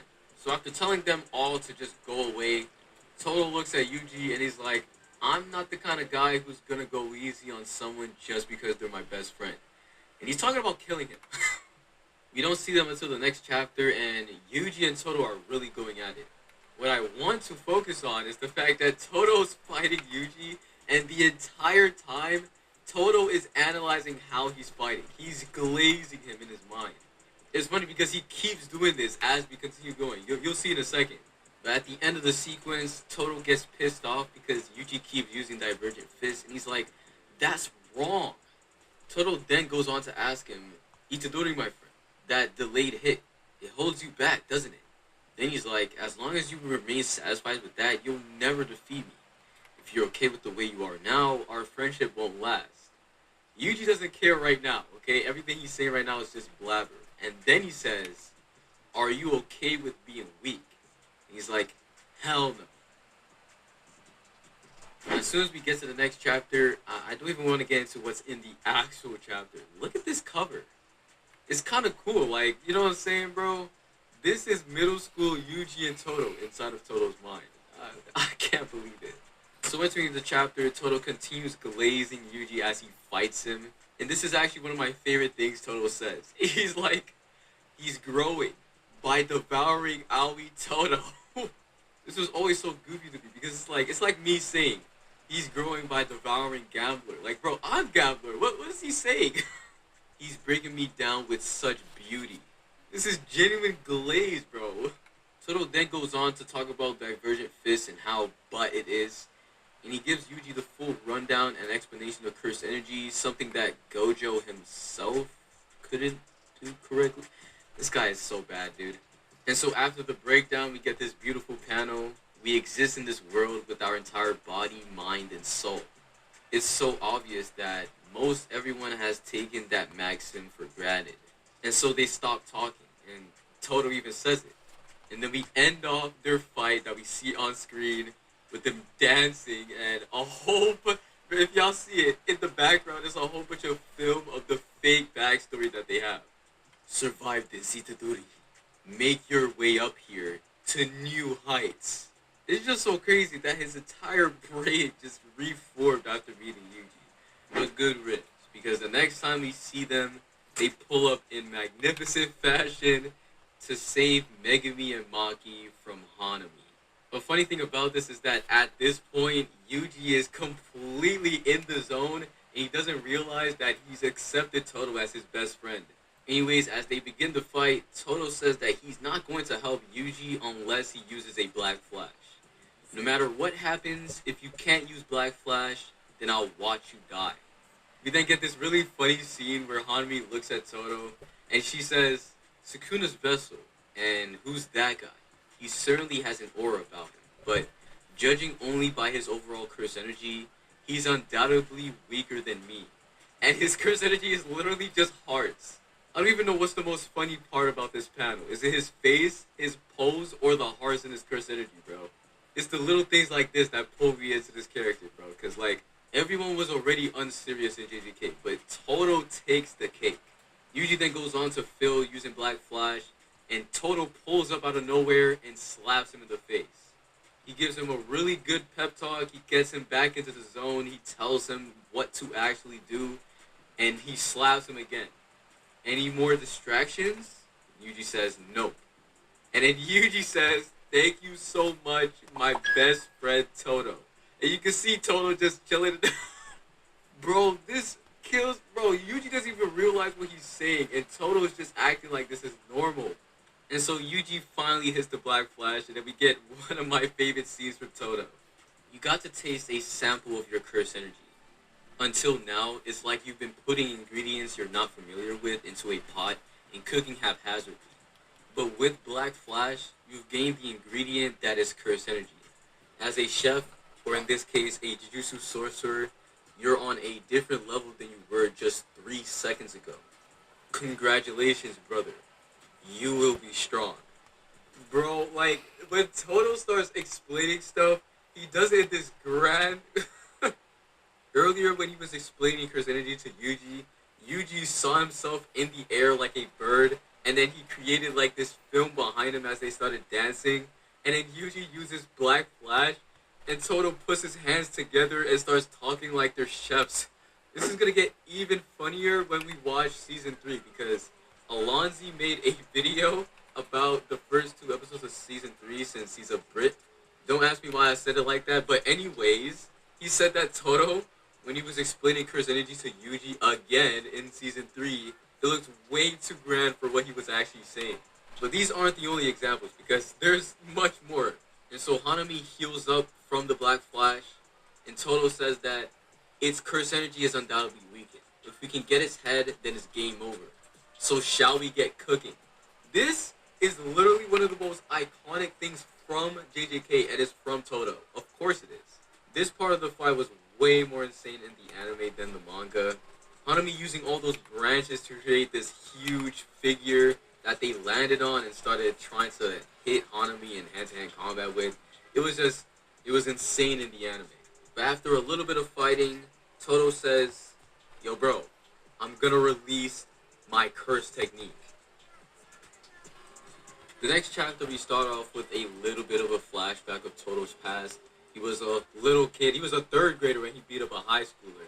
And Yuki pulls up to basically, wait, I can't say that. I'm just gonna say Yuki pulls up and asks, she asks what kind of girls he's into, and he eventually goes on to train with Yuki, get a huge scar on his face, but get super strong in the process.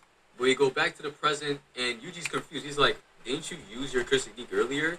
So I was like, there's no time to go into the details, but there's only one thing I gotta say. Don't stop and believe in me. Yes, that's one thing, that's not 2 things, okay? Chill out. And then in the next 2 pages, we get probably the most insane battle IQ feat of all time. Toto completely analyzes the situation they're in, the opponent they're going against, the teammate he's with, and everything that can go into the fight. But there's only one possibility after analyzing everything: victory. And yes, he does have an IQ of 53,000. No, it's not self-proclaimed. Gege is not a source. So they're about to start fighting, and Toto gets thrown into a whole bunch of spiky plants. Oh no! And he's not there. What the heck? Toto uses insane speed to jump from where he was and take Hanami and swap places with him before Yuji can even realize it. Before anyone can realize it. And no, he hasn't used his curse technique yet. This guy is just getting warmed up. Finally though, now Toto can use his curse technique that basically does the same thing that he just did, but it's way easier. He doesn't have to run back and forth. All Toto has to do is clap, and he swaps places with someone. After explaining this to Yuji, both Yuji and Toto pull up on Hanami and start frying her. It's so insane that the anime literally adapted this double spread. Like, they didn't change anything. And yes, this is another example of what I was talking about. Toto is he just puts grand gestures into everything he's doing. All he's doing is literally just using his curse technique and jumping Hanami, but it's turned into this masterpiece. Oh, I love it. As they continue jumping Hanami, Yuji starts using black flashes, and he starts crying as he watches Yuji change. It's so beautiful, bro. Like, look at the way he looks at him, man. That's a real big brother right there, man.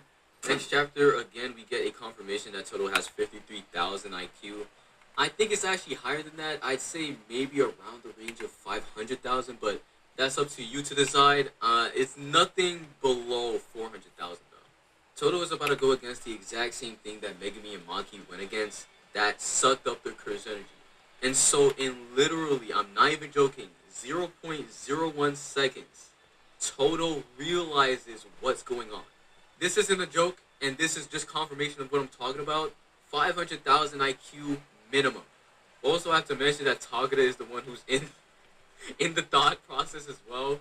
It's just crazy that he can craft all these things in literally 0.01 seconds. And so while continuously frying Hanami, Toto starts thinking, hey, special grade, haven't you noticed where we're at? We're back to where we started. Something here is lying in sleep. And he claps and swaps Yuji with Playful Cloud. Did y'all like that? I clapped in real life. Anyways, Toto smacks the heck out of Hanami with that curse tool.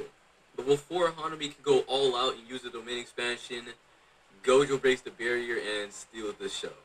But we don't go just yet, because Gojo sees Yuji and he's like, yo, Yuji got way stronger. Oh, I see. It's because of Aoi Toto, the GOAT.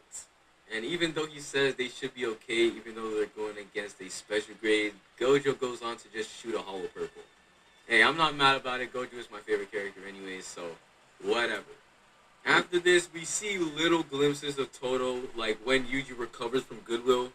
Yuji realizes what he was doing. He was like, bro, I was delirious, bro. Leave me alone.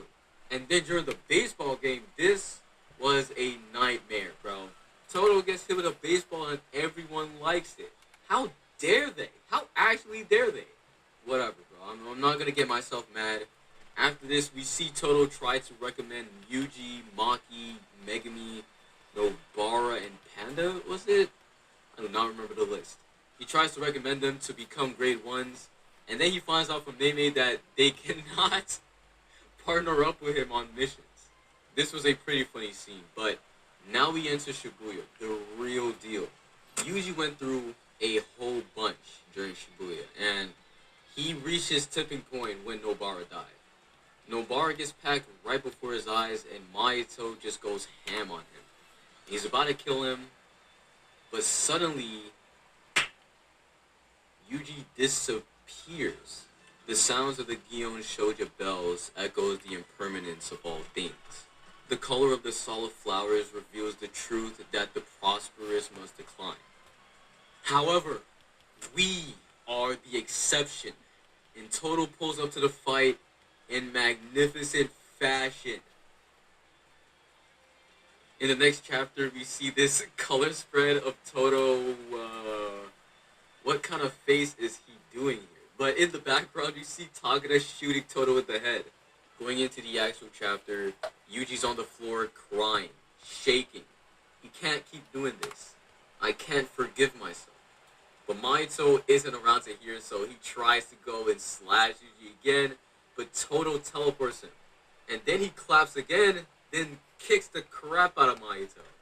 Brother, you're a man amongst men. Don't limit yourself to such narrow-mindedness. We are Jujutsu sorcerers. You, I, Kugisaki, and Mr. Nanami.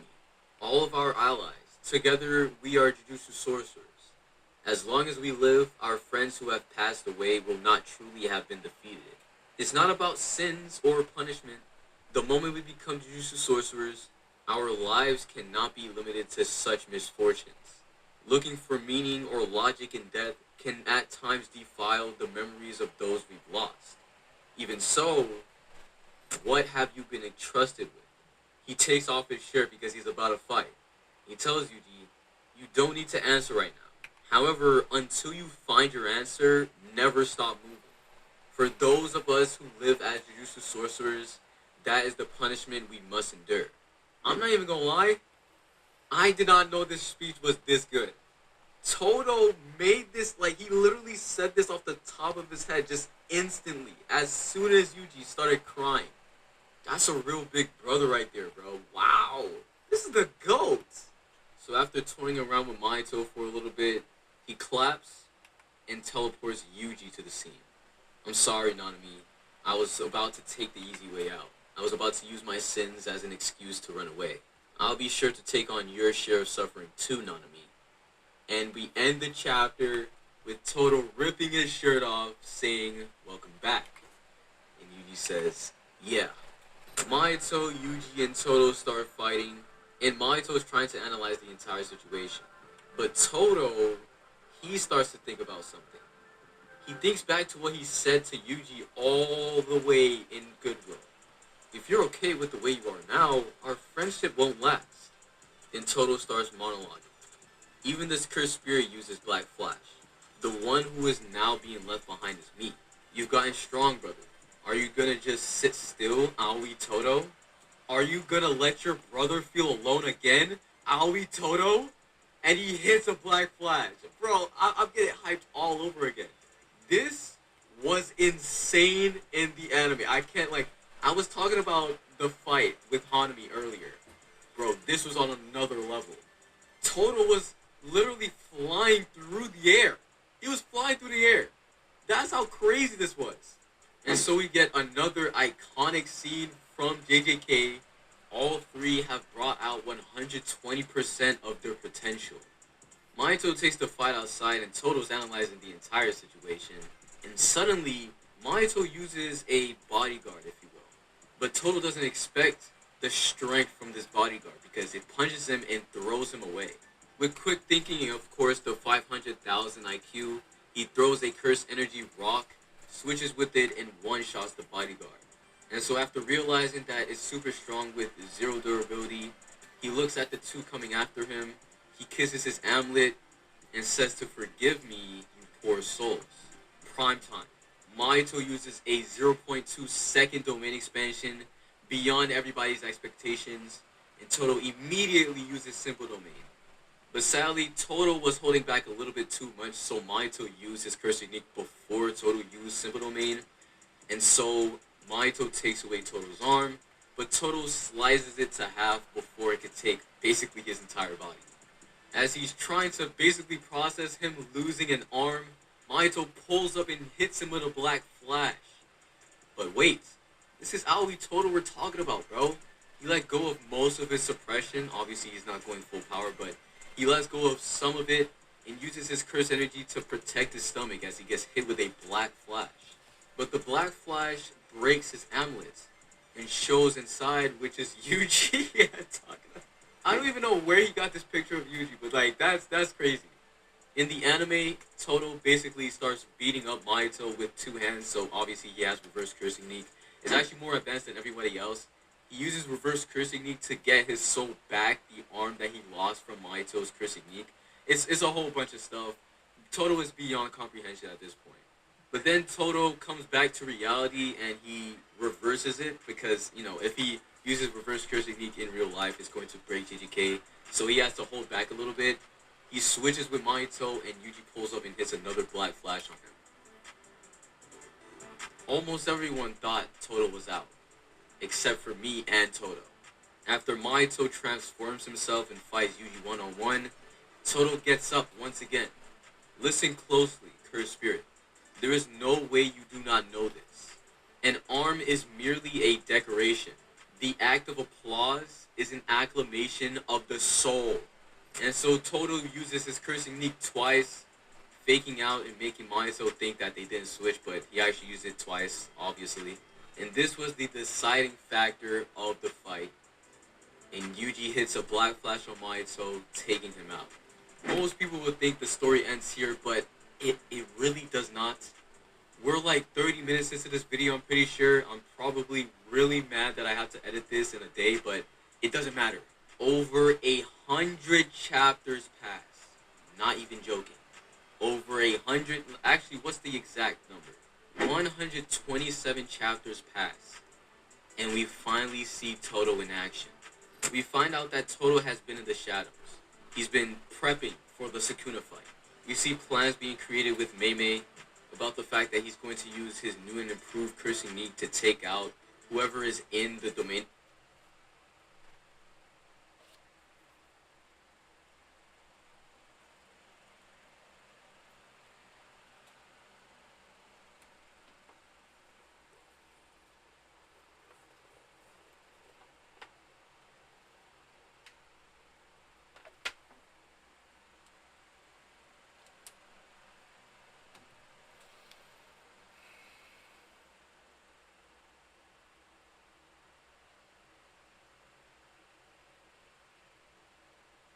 That Toto has been in the shadows.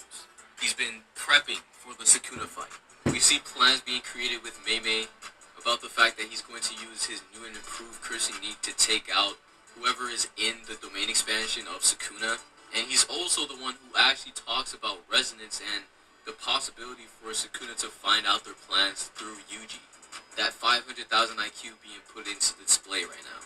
His plan with Mei, the time spent fine-tuning his curse technique alongside Yuta Akotsu, Toto himself being unable to verify the safety of his allies, the fact that he couldn't swap Itadori or Choso, who were caught at the epicenter of Ryoma Sukuna's domain. There simply wasn't enough time to tell Yuji Itadori all of this. Why, you ask? I'm sorry, brother. However, everyone else is most likely fine. The reason for the lack of time? It's because after using his domain, Ryoma Sukuna has finally entered a state in which it is painstakingly difficult to use his curse technique. This is where Toto goes from the times 2, the GOAT squared? I don't know. Toto pulls up with the new and improved Boogie Woogie, the Re-Boogie Woogie. Toto has now replaced his hand with a Vibra Slap, and yes, this basically means Mahito buffed his cursing Neek, but you have to note that this is like exclusive to Toto. If it was anyone else, they would have just died, okay? Now Toto's cursing Neek is basically slapping the Vibra Slap, and every single vibration from it is a clap. This now allows him to activate his swapping technique roughly 50 times in a single second. You see a second just passed? He just swapped 50 times. That's the goal right there. And so, Yuji and Toto put Sukuna in a blender. Oh yeah, and I forgot to mention, Toto is the reason Yuta got to successfully sneak attack Kenjaku. But that's light work. Let's talk about the actual fight that's going on. Toto goes on to continue showing his proficiency with his cursing Neek, swapping around himself, swapping around Sukuna, swapping around Yuji with a rock. He can swap as much or as little as he like, all with one tap. The fact that he can regulate it at will makes adapting to Boogie Woogie essentially impossible. This is the king of curses we're talking about here. Like, the strongest of all time.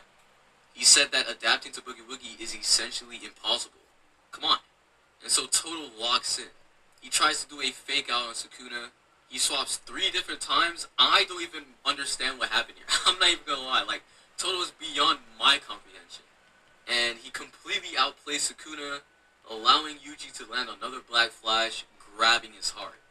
After this, Yuta Okosu pulls up with my ghost body and drops an absolute stinker of a performance. But as soon as we come back, Toto gets hit with a Black Flash by Sukuna and he breaks the Vibra Slap.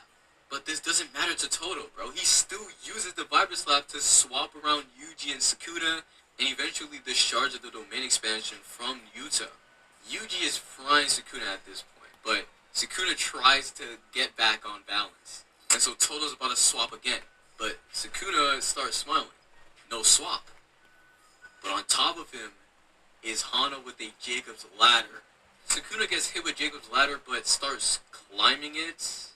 This is crazy. But anyways, he pulls up on Hana, and he's like, yo bro, I'm about to kill you. So he's about to charge up a Black Flash, and Toto blitzes Sukuna, gets in the way, and blocks the Black Flash. This man, he is a Jujutsu sorcerer to his very core.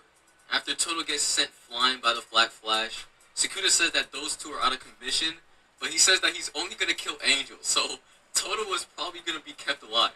But that was the end of Toto. He went 3 for 3. He didn't lose a single fight. He only lost his arm and the Vibra Slap because he was holding back a little bit. But Aoi Toto is truly the GOAT. I made I don't know how long this video is, probably like 36 minutes or something like that. A very long video that I have to upload tomorrow. Is currently 9 p.m. so let's see how fast I edit it. So let me know your thoughts in the comments. Make sure to like and subscribe. And I'll catch y'all in the next one.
Mahoraga is most popularly known as the one Shikigami Megumi was trying to summon at literally every inconvenience.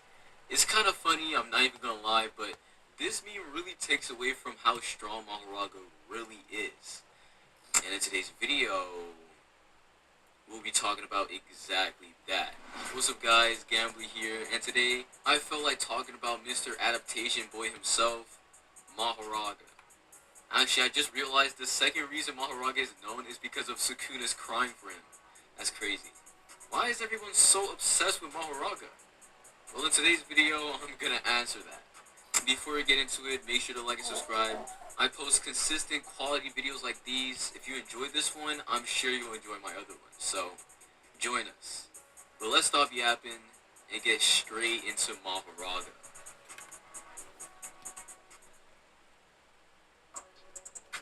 Around this time last year, I made a Mahoraga video. It's kind of ironic that I'm making another one. But in that video, I didn't really focus on Mahoraga's abilities. I was just talking about who can kill him. In today's video, I just want to take a full deep dive into Mahoraga. And with everything I say here, you can just take it and argue with your friends or something. The first thing I want to go over is the lore we find out about Mahoraga before we even see him.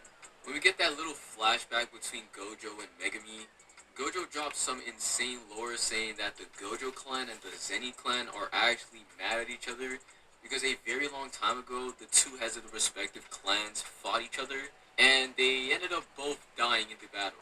Before we get into the things we know about the battle, I first have to mention that Megumi tells us that no one has ever tamed Mahoraga before. With this fact in mind, it completely changes the context of the battle. Gojo tells us that the Zeni clan head had the 10 shadows like Megumi, but the Gojo clan head had the Limitless and the 6 eyes just like Satoru. What this means is that the 10 shadows user literally summoned Mahoraga, then died, and then the Gojo clan head had to fight Mahoraga and then died to him. So no, it wasn't a 2v1, the Zeni clan head definitely died before the Gojo clan head. And that doesn't really matter. I'm not even gonna lie, I don't even know how you're supposed to tame Mahoraga with your assets. Mind you, the strongest thing that you could get is like a totality of literally every single thing in your arsenal all together. And then on top of that, you have to hope that the Shikigami that comes out of it has an attack to one-shot Mahoraga before Mahoraga just adapts to it. But there's a bigger reason why I had to bring up the fact that Mahoraga killed the Zeni clan head and then the Gojo clan head. We were told that Kenjaku has lost to 2 6 eyes users in the past, and after the second time, he killed the next one right at birth.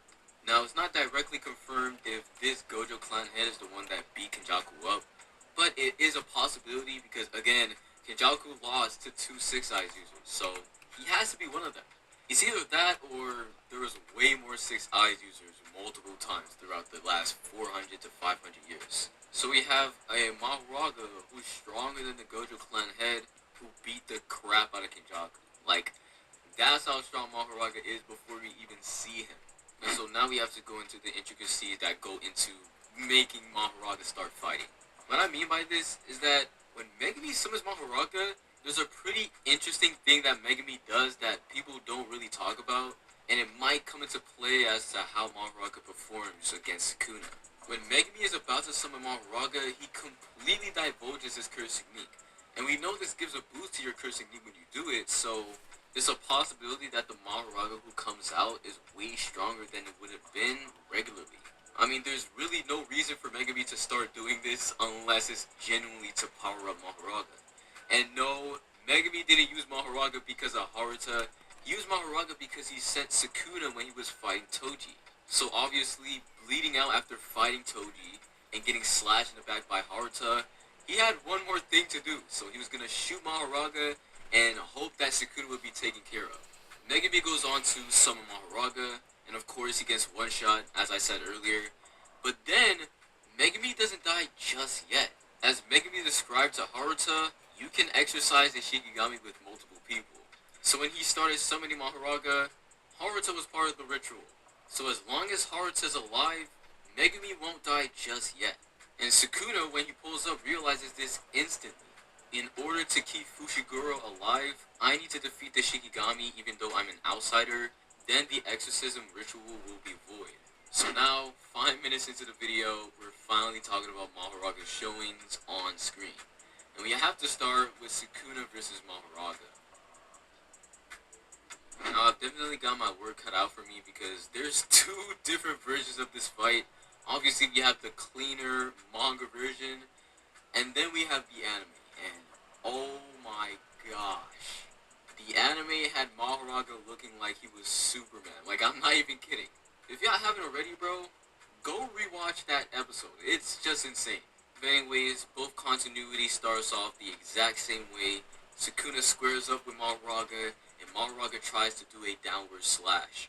It's very subtle, but this was the first time Maharaga has some type of adaptation. You'll understand what that means in a second, but the downward slash that Maharaga sends at Sukuna starts charging up positive energy. Sukuna, of course, gets out of the way, and I didn't mention it earlier, but Sukuna easily blocks the first attack, so no, Maharaga doesn't scale to Sukuna in any shape or form, but Sukuna goes on to punch him in the face and then send a dismantle at him. We get a little bit of a cool detail here. Sukuna sends the slashes at Maharaga, and they go through him and to the building behind him. Later in the story, we see something similar to this. Sukuna sends a slash at someone named Ryu Ishiguri, and it ends up not getting through him. You could also say that the slash that Sukuna sent at Ryu was stronger than the one he sent at Maharaga, because with Maharaga, he was trying to test out what he's got, but for Ryu, he said he wanted to slice him into three. The reason this is important is because it's pretty consistent in the story that Maharaga doesn't have high durability. Like, not at all. The point is for him to take attacks, hope it doesn't one-shot him, then adapt to it, and lo and behold, it won't be a problem for him anymore. This fight shows an example of it, and obviously, again, Sukuna can one-shot him from the beginning of the fight, but he's trying to test out what Maharaga can do. You get a telling statement from Sukuna that if he was a cursed spirit, the downward attack that Maharaga sent with positive energy on it would have one-shot him. This is a phenomenon we see 2 times in the story, I'm pretty sure, and both of them were Yuta and against a cockroach cursed spirit, funnily enough. But when you send positive energy on a cursed spirit, especially in the head, they will just disintegrate. But right after Sukuna states this, Maharaga's wheel turns. Sukuna's like, okay, it did something, and then he tries to shoot another dismantle. But this time, Maharaga deflects it. Now this is crazy. After one experience of the attack, one experience of dismantle, Maharaga makes a little adaptation and is able to see dismantle and deflect it. Now this is what makes talking about Maharaga so interesting, because we see different types of adaptations. In between his fights, we see different ways to adapt, and the most relevant to this video, the different steps to adaptation. I'm not even gonna lie, this version of Maharaga seems way more OP than the one that fought Gojo. It might sound crazy, but you're gonna understand by the end of this video. Maharaga goes on to try to attack Sukuna again, and this was what I was talking about earlier. First off, Sukuna's easily able to block it even before he shoots the attack, so again, he doesn't scale to him at all in speed, but Maharaga uses curse energy in his attack instead of positive energy like last time. According to Gege, this attack actually sent Sukuna outside of the barrier that was around Shibuya. The significance of that, I don't really know. Gege himself said that it didn't impact both of them, so he didn't make it a big deal in the manga.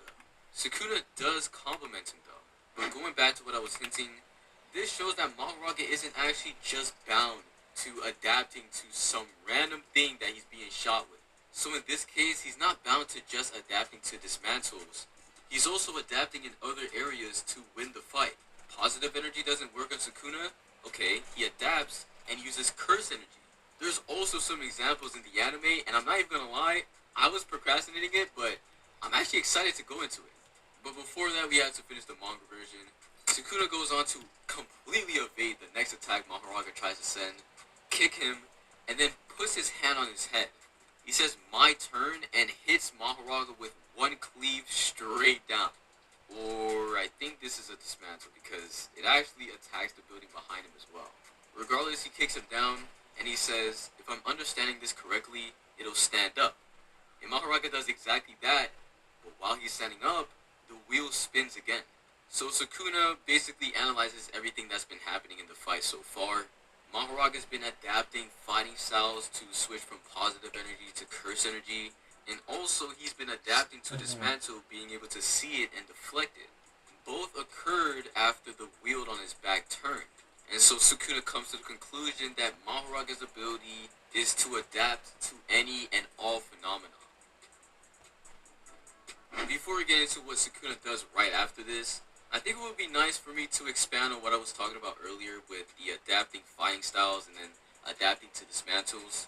Now what I'm about to say is in theory, we don't have actual confirmation of anything, but I think Mahoraga has a limit to the amount of things he has to adapt to, but also he has a way to prioritize certain things. For example, during this fight, Mahoraga only needed one build turn for him to adapt and switch from positive energy to curse energy, but he needs multiple wheel turns to completely adapt to Sukuna's slashes. I think it's because of certain factors like the fact that Sukuna isn't shooting full power dismantles at Mahoraga, but also the fact that slashes in general aren't that complex that Mahoraga can just adapt to other things at the same time. Now again, this is all in theory, but maybe he can adapt to multiple things at the same time, but the process for the less complex things would happen faster. You would have to remember this little yap session for the Gojo part because again, I said this Mahoraga might be more overpowered than the one that fought Gojo, but also, if you go with what I just yapped about, maybe that's not the case. Anyways, after finding out Mahoraga's ability, Sukuna's like, if it was me from back then, it may have been able to defeat me. The scene Sukuna is remembering is back in chapter 9, when a three-finger Sukuna was pressing Megami and Megami was about to summon Mahoraga. I always take this quote with a grain of salt because the state of Sukuna wasn't all that great, I'm not gonna lie. First off, Sukuna ripped out his own heart, and he just used a domain expansion against the Finger Bearer. But also, Sukuna isn't about to fight Mahoraga at full strength. It never happens, and it never would.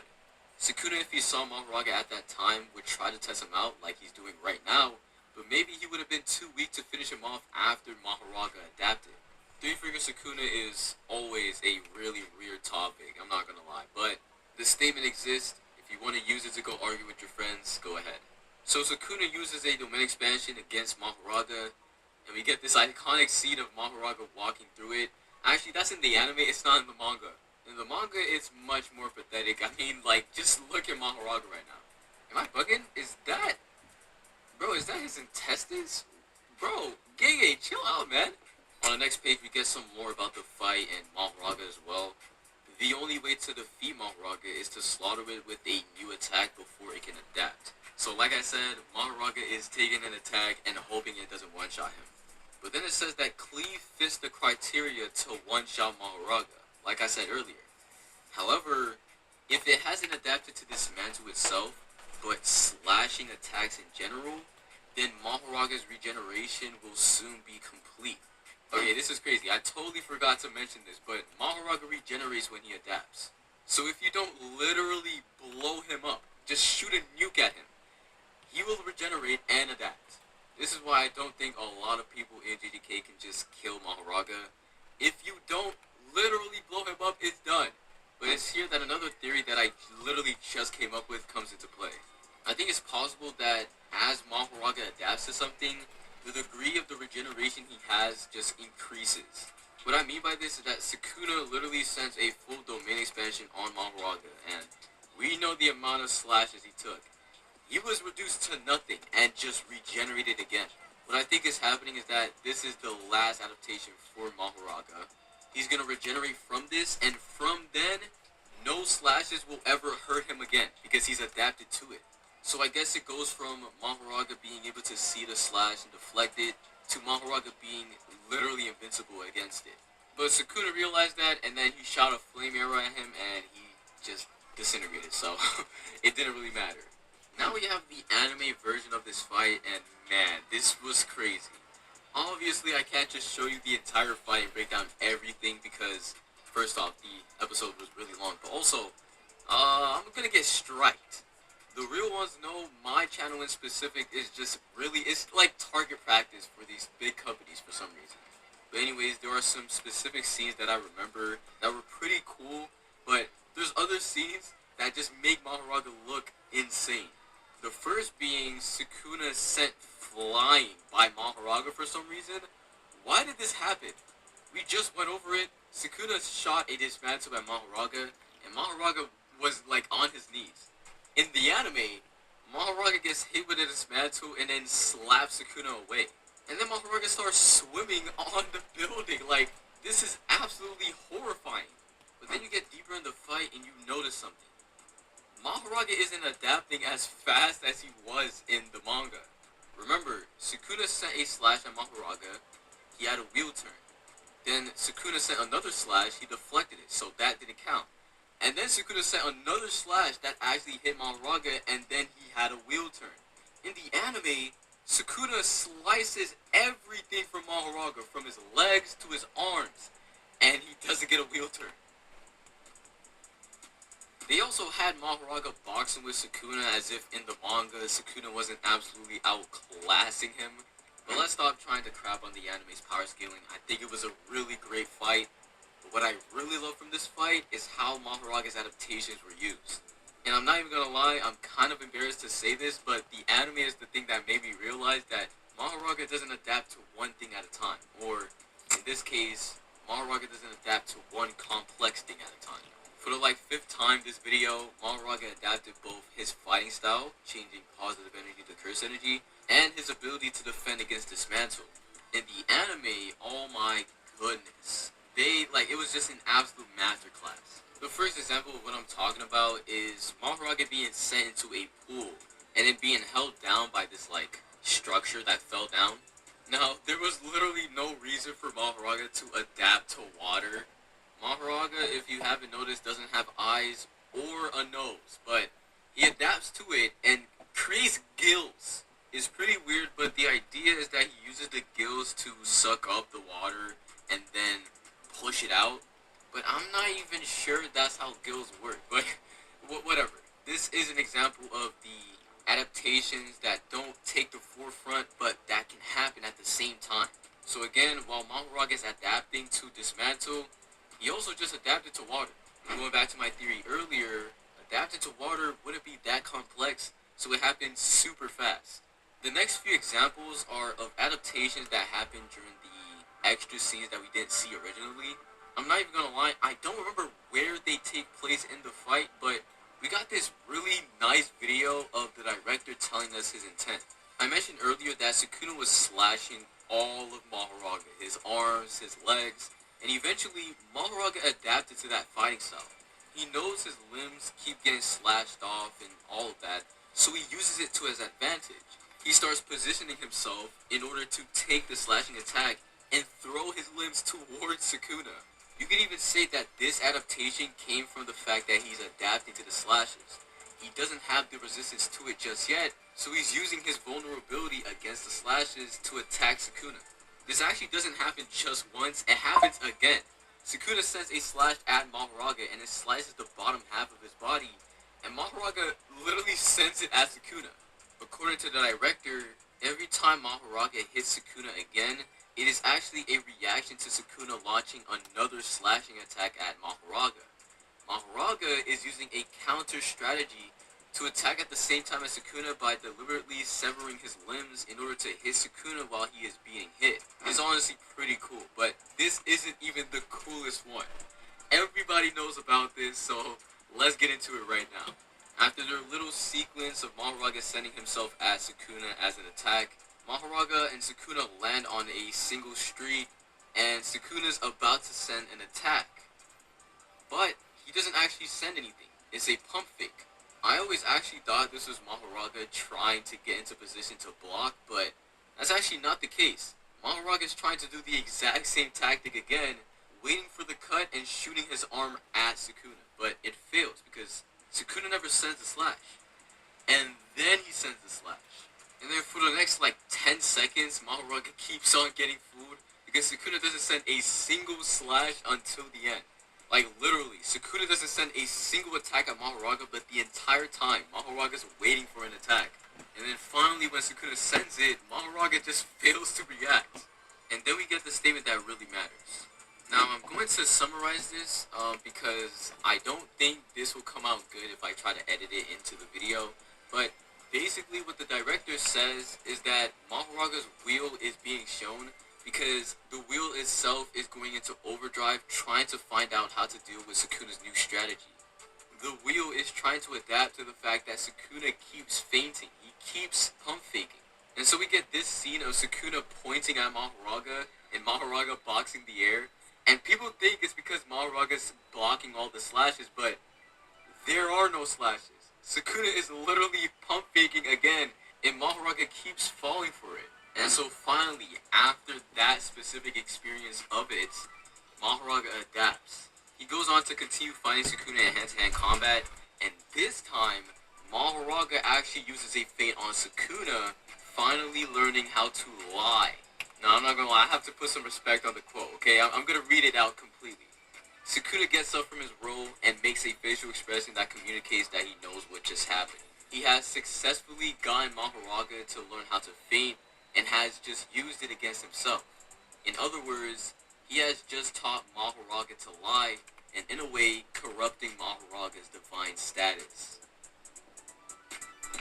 I don't know about y'all, bro, but hats off to this guy. This was beautiful. I don't know if there was any other storyboard things for this fight, but I think you guys get the point. We see multiple times that Mahoraga is able to adapt to multiple things at the same time, and it might be a thing of complexity, but we really don't know.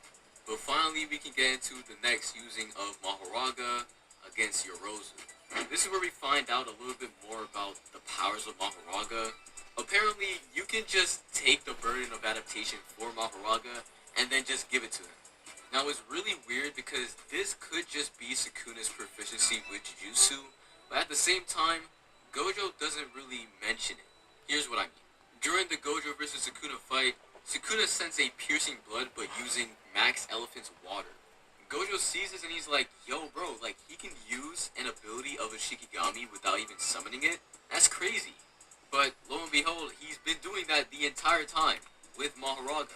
So again, it might be something that comes with Mahoraga itself, or it could be the same thing as the piercing blood. I don't really know, but a full potential Megumi and of course the other user of the 10 Shadows, Sukuna, would be able to use this ability. Now, Sukuna starts using Mahoraga, or his wheel, when he sees the bug armor from Yorozu. Now, this was a really weird fight, but I'm not gonna lie, it kind of goes again with my theory from earlier. Sukuna throughout this fight gets hit twice, okay? And both of the times he gets hit is with bug armor. Bug armor is not made with liquid metal. The reason why I have to emphasize that is because, okay, cool. Sukuna got hit twice with bug armor, so maybe he adapted to that. But then Yorozu creates a true spear and uses a domain expansion, and Sukuna summons Mahoraga. And literally, instantly, Mahoraga stabs the true spear and breaks it. According to Sukuna, he already adapted to it. But when did he? I'm not gonna lie, I have to create another theory again. I think what happened here is Mahoraga being able to take an adaptation from someone else. Let's think back to the anime's version of Mahoraga. He was in water and he instantly adapted to the water and used gills. Or a manga example, Mahoraga just deflecting the slash when Shrine comes at him. The connection between the two is the fact that these adaptations are instant because they already exist. He doesn't have to create some new phenomenon. A very good example of this is what happens in the Gojo fight. Oh my gosh, chat, I'm literally blowing my mind as I'm recording this. But Mahoraga does this 3 times during the Gojo fight where he creates a new phenomenon, and each time he has to... Oh my gosh. Yeah, that's a spoiler for the rest of the video. I'm not even gonna lie, bro. Let's just continue with the Yorozu stuff. Circling it all the way back, I think what Mahoraga did here was just copy what Round Deer did. In the chapter before this, Yorozu uses liquid metal all around Sukuna, and Sukuna just summons Round Deer, who uses reverse cursing technique. She literally says that she lost control of her liquid metal because of the reverse cursing technique that was canceling out her curse energy. Also, that's a really weird mechanic that I never thought of, but let's just bypass that. After seeing this, Mahoraga is able to basically do the exact same thing. We saw it during the Sukuna fight. He can imbue his blade with positive energy. And so that's all Mahoraga had to do, honestly. And And this is where my theory comes in, because Sukuna goes on to say that techniques like yours, referring to Yorozu, with poor curse energy efficiency always tend to end up as one-trick ponies. When push comes to shove, you'll always fall back on what you're used to. It'll either be liquid metal or your insect armor. Have I not been saying complexity this entire video? Is this not Sukuna saying that it's not complex at all? I was low-key cooking, I'm not even gonna lie. Gege really put a lot into this, and this is what I was talking about on my second channel. Bro, Gege will put some stuff into the story, and you will find it out if you really read in between the lines. We just found it out together. Anyways, now we're entering the big boy fights. Gojo versus Sukuna and Mahoraga. And Agito, but who really cares about her? This is where the most controversial writing for Mahoraga happens. But of course, we're here to talk about everything. Oh yeah, by the way, I literally just remembered, Mahoraga one-shot Yorozu. I'm not even gonna comment on that, okay? Let's just continue. So Mahoraga during the Gojo vs. Sukuna fight has two different phases. The first one is Sukuna's plan to adapt to Unlimited Void from Gojo. Before Mahoraga is even shown during the fight, Gojo just confirms flat out that Mahoraga is a complete non-factor. At least in terms of when Mahoraga is first put into the battle. This isn't emphasized before because the first time we see Mahoraga, Sukuna's playing with him. And the second time we see Mahoraga isn't even out the entire time. Sukuna's the one taking the adaptation process, and then Mahoraga comes out at the end. This time, it's like, okay, we cannot have Mahoraga in front of Gojo because he's just gonna one-shot him. And Gojo just says it outright.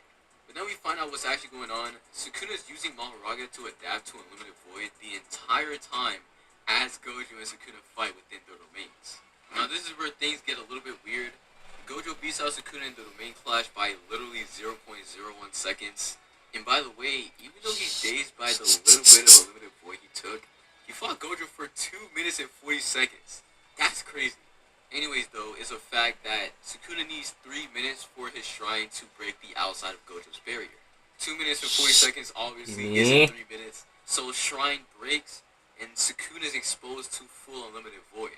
Now depending on the translation, it's either Sukuna took Unlimited Void for 10 seconds or 10 seconds passed after the domain broke, but regardless, Mahoraga gets summoned and Mahoraga breaks it. Now this is the first example of what I was alluding to earlier. There is no existing way to adapt to Unlimited Void, so Mahoraga had to create something new. We have absolutely no idea what it was, but under normal circumstances, I'm pretty sure Mahoraga was supposed to be hit with the sure hit and just be stuck in place because of all the information being flooded into his brain? Does Mahoraga have a brain? I don't really know. But he's obviously not, and we don't know how he adapted to it, but he did, okay? And he breaks the domain.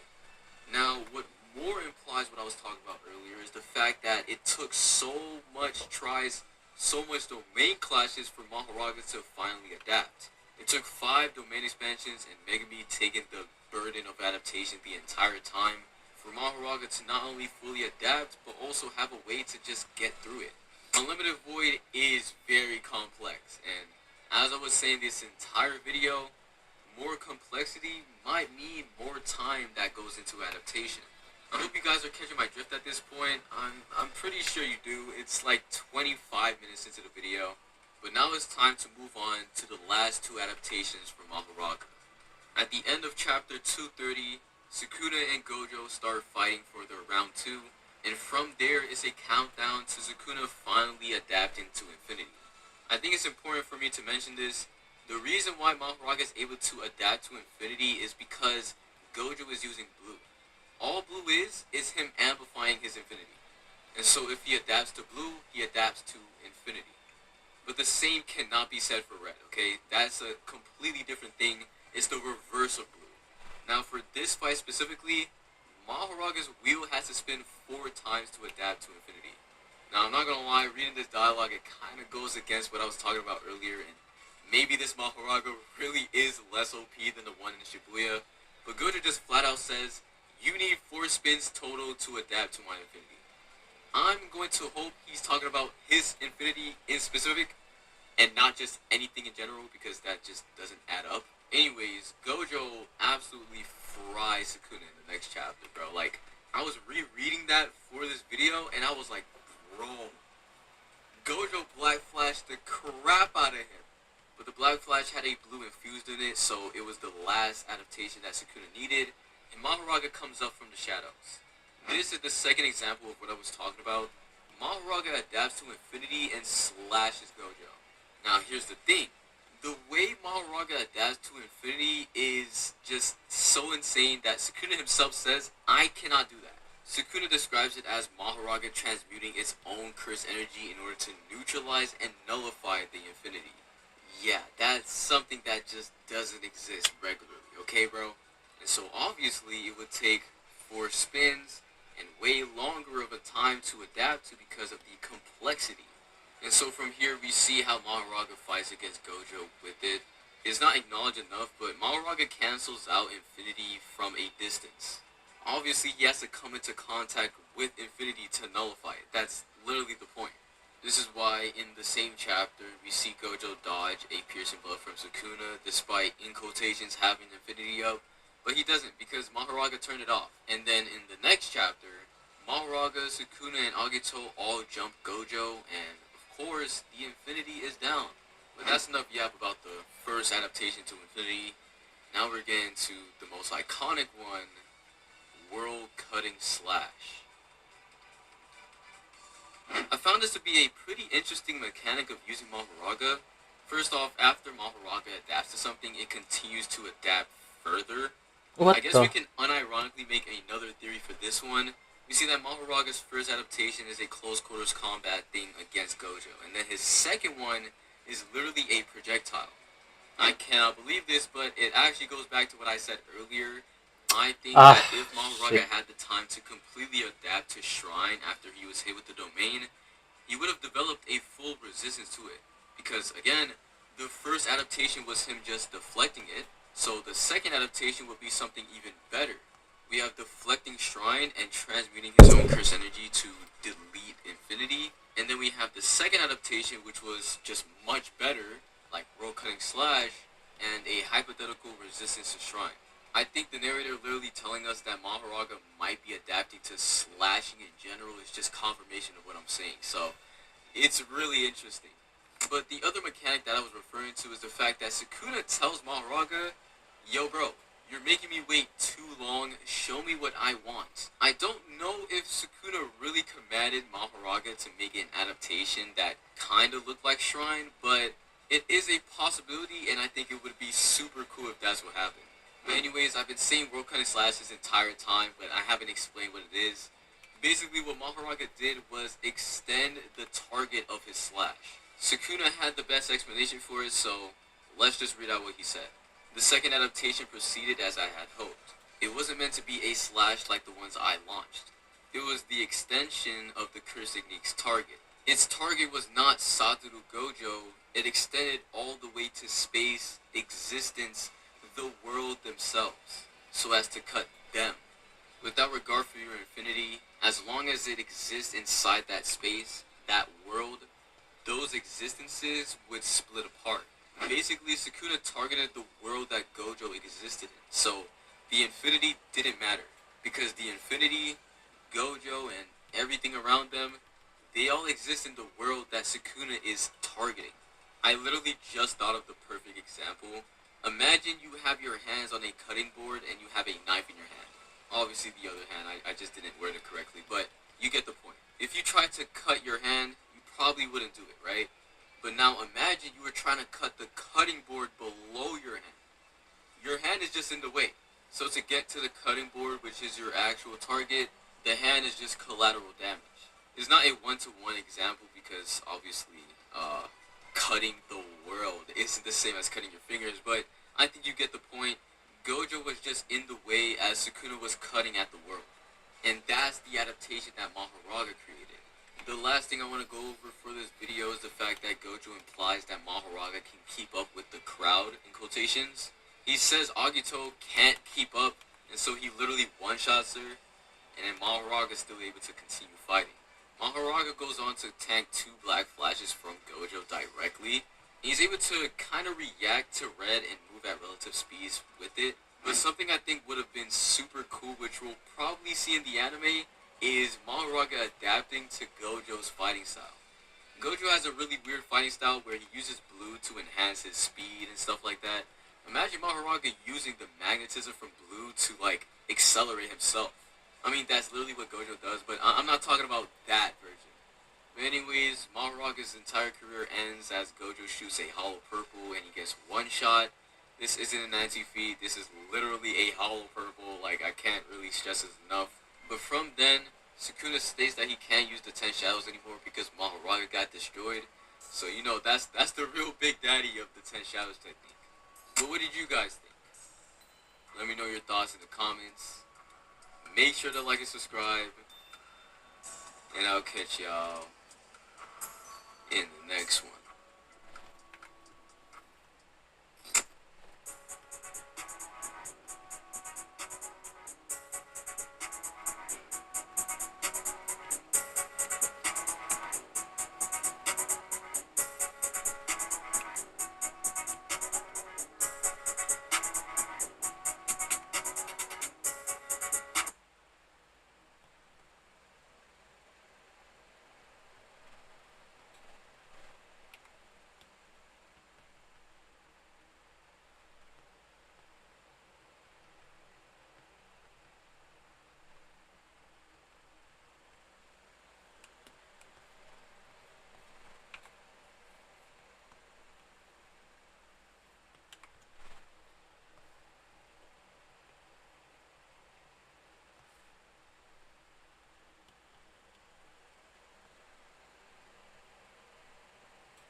Yuta Okkotsu was the hidden superpower of Jujutsu High that was training abroad during the first 2 seasons of JJK. We saw what happened during Shibuya. It was almost an overwhelming loss. A lot of people died, and Gojo in the end, it wasn't even saved by our heroes. Well, in today's video, we'll test another scenario. What's up guys, Gambly here, and in today's video, we're putting Yuta up against Shibuya. The real ones know I made this video a year ago. I'm remaking it now because I have way different opinions on what will happen this time around. But before we get into it, make sure to like and subscribe. But most importantly, enjoy the video.